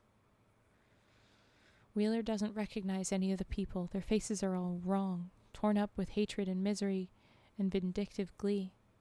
She's been trying to avoid fighting, but she's had to kill one man in self-defense. Fired at his heart. SCP-7381 simply erased a half-meter wide cylinder of matter, removing his upper torso and lower jaw. He fell to the ground in 4 pieces. SCP-7381's beam is invisible, silent, and recoilless. It was like using a child's toy gun. Wheeler is petrified, but more than that, angry. This is too much, she says, out loud, willing her heart rate back under control. I can't deal with this. I shouldn't have to deal with this. It's my fucking first day. Oh, no, it's not. Oh, God. Oh, okay. Then there's a break, it's a star, and we pick back up. But how much sense does that make? Wheeler studies her reflection in the dark glass of the elevator control panel, and she tours the interior of her own skull, examining her thought processes. There are hints there which would be difficult to articulate to someone who didn't know her as well as she knows herself. She isn't thinking like a newbie. She's instinctively breaking the problem apart the way an experienced Foundation operative should. Hell, a newbie wouldn't even know how to carry out a detailed psychological self-examination of this kind. A newbie wouldn't even think of it. A newbie would just suffocate. The first thing it did when it saw me, she explains to her reflection, was eat everything I knew about the division and everything I knew about it. If I had a plan, it ate the plan. But I'm still me, so I can come up with that plan again. It's already right in front of me. I just need to see it. If I were me, what would my plan have been? She scratches absently at her left wrist. Taking some hardcore nestic drugs would have been a smart first step, I guess, she mutters, reinforcing my mind so that I can't erase the rest of the steps. Damn. The nearest source of nestic medicine is the site pharmacy, but it's already been destroyed, and in any case the elevator is headed down, away from it. No, stop. The pharmacy's been destroyed. How do I know that? Well, because she was there. She remembers finding the pharmacist crushed to death beneath a fallen medical cabinet, her skull an unrecognizable splatter of scarlet. Ugh. She remembers the floor being torn away beneath her feet, and only barely making out of that portion of the building alive. She remembers a modular package colored safety orange with an enormous black Z on it. Her heart nearly stops at this. Oh God, what did I do? She remembers the dozens of warning signs covering the package. She remembers the 3-factor authorization procedure she had to follow to get into the sealed container where it was stored. She remembers the centimeter-thick book of medical advisory information which she discarded, and rolling her left sleeve back she finds a fresh needle mark with a speck of blood and remembers administering the injection. Make the plan, execute the plan, expect the plan to go off the rails, throw away the plan. What is that from? I definitely know it and I just can't place it. This was my plan? This was what it takes to fight SCP-3125? I've killed myself. Class C nestics are the last word in biochemical memory fortification. Class C nestics permanently destroy the subject's ability to forget. The result is perfect eidetic memory and perfect immunity to arbitrarily strong antimemetic interference. The dose is taking effect now. Wheeler didn't read the book because she already knew every word of it. Legends of Tomorrow. I have a feeling it's in many things then, probably. Because I don't remember Legends of Tomorrow. We've already established sometimes my memory isn't that great. But anyway, back to memory things. Dose is taking effect now. She didn't read the book because she already knew every word of it. She knows everything that's about to happen to her. She can already feel her mind hardening like steel and the developing symptoms of extreme sensory overload. She can see everything. There are extra buttons on the elevator control panel, the lowest of which, the 30th floor, below the ground level, she's somehow already pushed. Ooh, good for her, she had that. The walls of the elevator are covered with graffiti scrawled by the desperate and dying, people whose conceptual presence was eradicated from reality years earlier by the Alistair Gray antimemetic kill agent. That was our story earlier, reducing them to the level of ghosts. Flash, Captain Cold Leonard Snart. I feel like there's more to that. Anyway, reducing them to the level of ghosts. In one corner of the freight elevator, there is a half-eaten corpse. There's... What? No. Brain. I put even and half corpse put together. Words jumping over each other. The freight elevator is there. There, in the corner of the freight elevator, there is even a half corpse, unidentifiable. So many layers removed from reality that not even flies can smell it. Its cells winking out of existence asymptotically over the course of years. There is a fistful of tiny white worms exploring the floor of the elevator car, near where she is sitting. Revolted, Wheeler shuffles back from them, shaking one or two more of them out of her hair. The worms were among the most widespread and successful antimemetically cloaked organisms in the world. They are everywhere, in every biome, in every room. She can hear a long, alarming drone noise, a continual roaring which has the texture of ambient noise and is continually growing louder, as if it's been there for her entire life, and it's only now that she's begun to hear it. It's too much data, too much sound, too much light. Having her eyes open is like jamming them full of needles. She clamps her hands over her ears and screws her eyes up. Even like this, she feels the vibration of the elevator's slow descent and the heat of the failed air conditioning and the movement of her clothes on her skin. And meanwhile her vision is flooding instead with what could be hallucinations. The human sensorium routinely generates huge amounts of data, and the human brain is adapted to discard almost all of that data nearly immediately. Altering the brain's behavior to retain that data is extremely dangerous, even for very short time spans. Yeah. This is why you have instincts a lot of the time. It's something that you've had in your head, and then you've just thrown away. It's your instinct because you do know, but you're not remembering. Wheeler takes one hand away from her ear just long enough to punch the metal wall of the elevator car, bloodying 2 knuckles. The pain gives her a focal point, a memory which screams a little louder than the rest. And she finds the plan. She doesn't remember it. She bootstraps it from first principles in a handful of minutes, just like she's done 100 of times before. I know how to beat you, she says.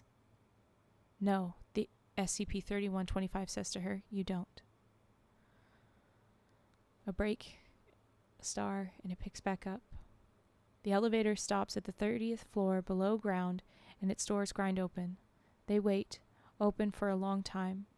Further up the elevator shaft, there are the distant rumbles of more parts of Site 41 being reduced to crumbs.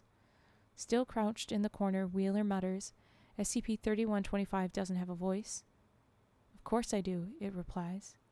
SCP-3125 is a 5-dimensional, anomalous metastasized mass of bad memes and bad anti-memes and everything in between, seeping through to our physical reality.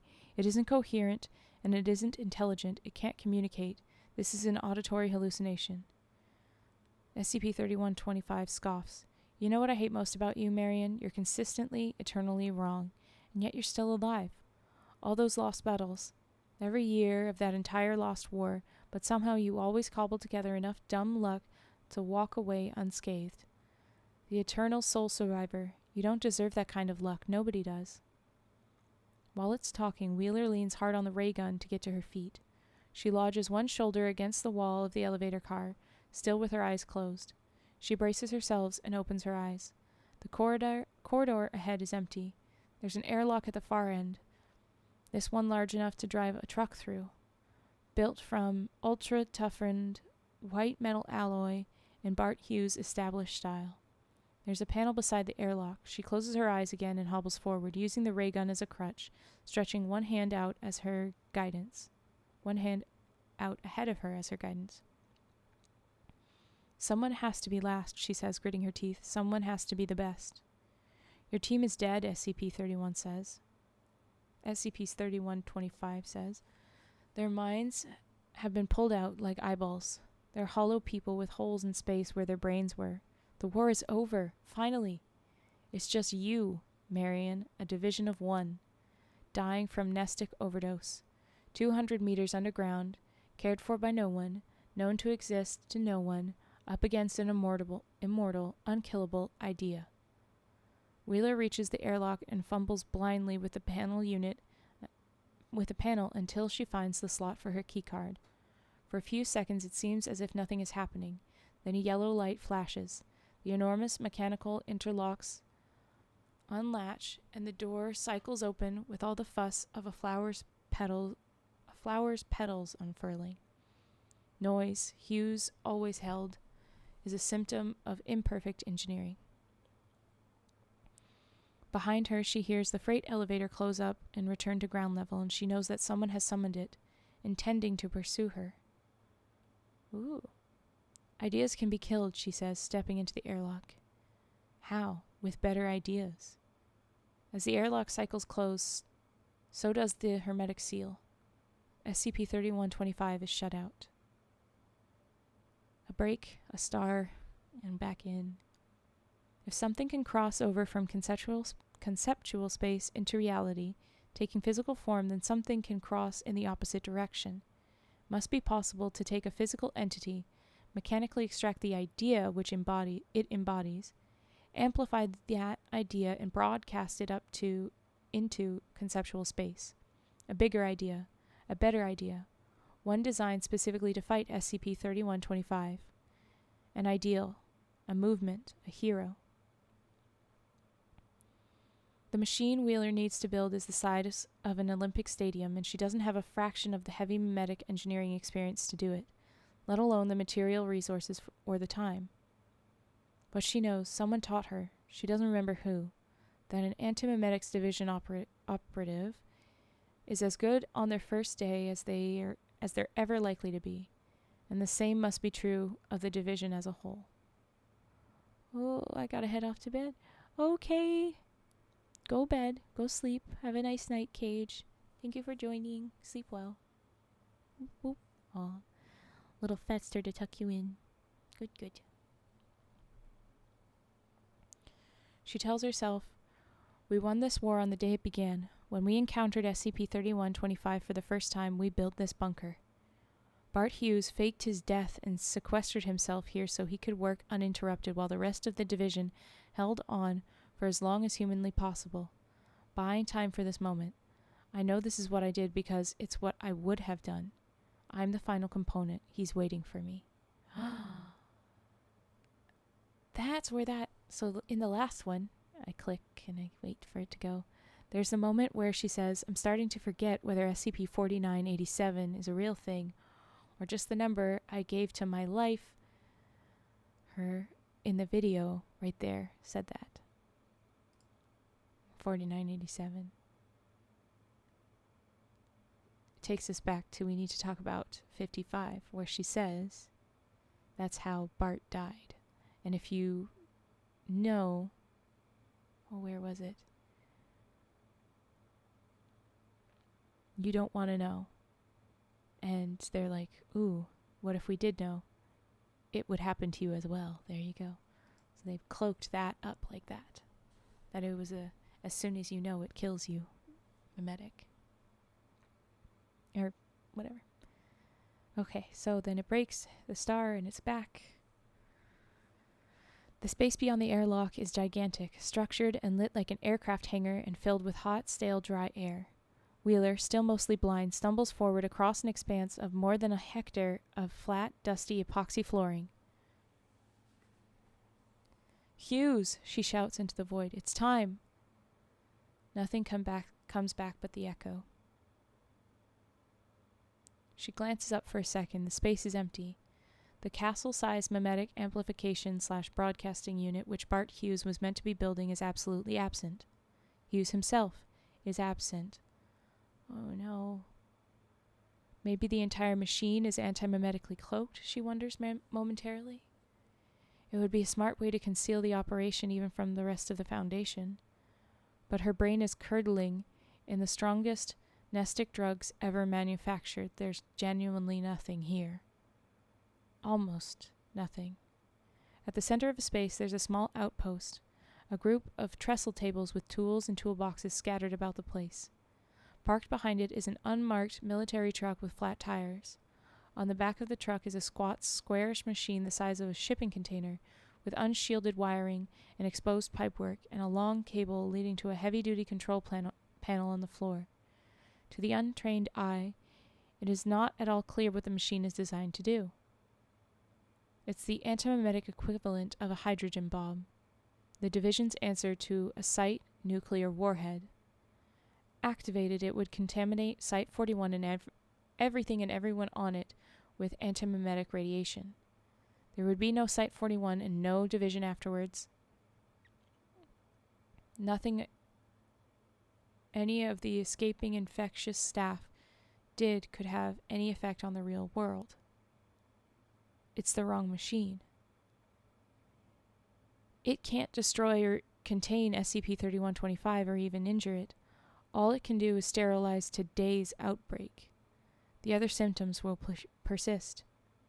50 or 10 Or 5 years from now, or maybe 1 year, maybe tomorrow, SCP-3125 will return, bringing with it its MK-class end-of-the-world scenario. Human civilization will be entirely eradicated as an abstract concept and be replaced with something unimaginably worse. There will be no one to fight it. Wheeler leans on the ray gun for a long moment. The pressure of information in her mind, continually increasing, reaches a point where she can't take it anymore and she starts to break.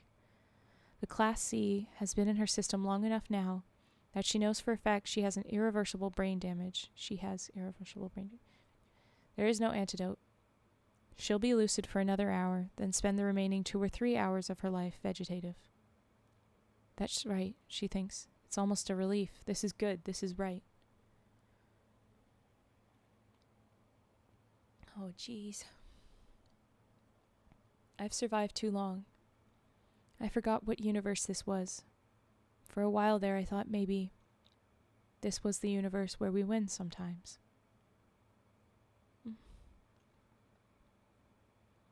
The agony in her head is like an ice axe now. She drops the ray gun with a clatter, sinks to her knees, lies down, and waits for either death or a better idea. There's a break, a star, and it picks up with a being superficially resembling Paul Kim arrives at the outer airlock door. It examines the airlock uncomprehendingly for a few moments, then finds the keycard slot. It hunts methodically through Kim's pockets, then remembers the keycard round its neck. The airlock cycles once more, and not Kim goes through. Behind it, the freight elevator is returning to ground level a third time to fetch the rest. In the next room, the being which is not Paul Kim, finds Wheeler unconscious with a ray gun dropped beside her. There's also a military truck which it disregards. Not Kim lets its keycard fall from its fingers and scoops up the ray gun. For a moment it contemplates the unconscious Wheeler, then examines the gun itself, remembering how it works. It turns back to face the airlock and fires, punching a fat, cylindrical holes in the white metal of the inner door until it's gone, and then the outer door too, breaching the hermetic seal. A faint smile returns to Not Kim's face as SCP-3125 and its familiar, comforting signals flood into the bunker. A dozen more non-people are arriving by freight elevator. Former Antimemetics Division bodies. "I found her," Not Kim calls out to them. It drops the ray gun where it's standing, as if it simply forgot that it had been carrying anything, and pulls out its knife again. It holds the knife between 2 fingers in a casual, offhand sort of way, as if it were a pencil or a screwdriver. The infected non-people gather with Not Kim around Wheeler, looking down at her with alien expressions of disgust or pity or malice. "Why isn't she opening up properly?" someone asks. "She can't meet them unless she wants the signals." "Start with her eyes," says someone else. "It'll make the rest of her easier to correct." Not Kim leans down to start work, then hesitates, its knife a few centimeters away from Wheeler's eye. She was whispering something, so quietly that only it can hear her clearly. "None of this happened, Paul," she says. "You and I never existed. There is no Antimemetics Division." There's a sharp click as the bomb finishes its powering up sequence. Nobody in the room can hear this but Wheeler. Nobody in the room can perceive the bomb but Wheeler. All they can see is an empty truck. The world goes black. The end. And that is the full finish to the Marion Wheeler saga.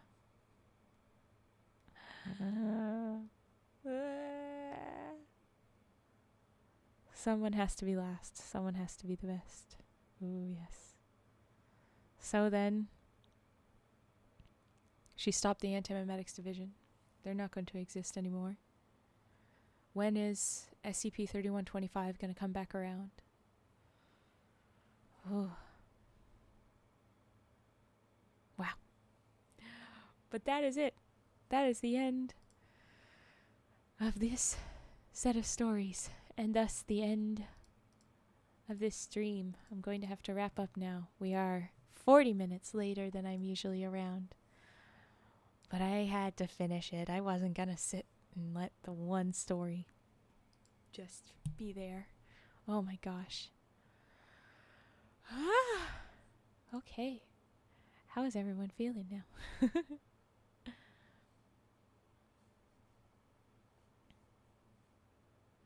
That was excellent. Thank you for the stream. Thank you. That was a great recommendation. I said, but you weren't here for it, and if you read the, or watch the VOD, it was the Paul Kim, Alistair Gray story that just physically grabbed me. It wasn't like some of these other stories where I am reading it. It was just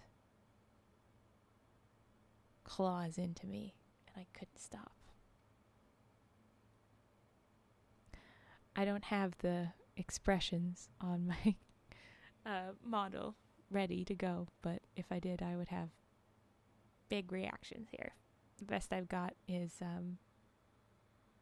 keeping my own eyes open very wide. Wow. Okay. All right. I have to go back and listen to the parts of the stream I missed, right? Yeah. Then go ahead and do that. But I'll be wrapping up this and going ahead with uploading the VODs. Do we have a raid target to send all of you lovely folks that have stayed around?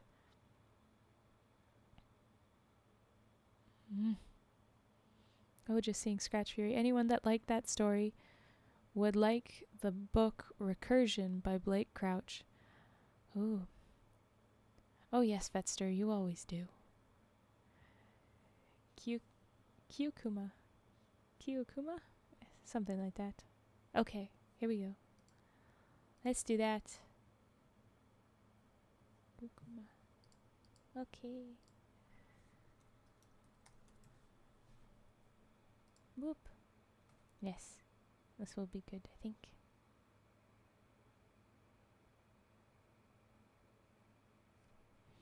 Let's get the yes, the raid messages. Everyone support qntm. Buy his books. There's no anti-memetics division. Support qntm. qntm, I already did this shout out, like that they wrote all of that and was just great. Oh my gosh. Okay. All right. We're going to raid over here, so I'm going to go ahead and do the ending. Thank you for watching. Oh my goodness. Oh my goodness. Oh my goodness. But here we go. I'm gonna raid over. Thank you for being here. Let's all get some sleeps if we're gonna leave. Or enjoy this next new lovely streamer that we're going to raid into. Get your messages ready. And let's hype them up. Yeah. Okay. Oh. I'm going to be reeling from that story for a while. But alright, here we go. We're raiding in.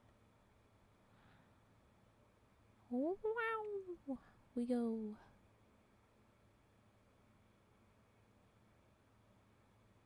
And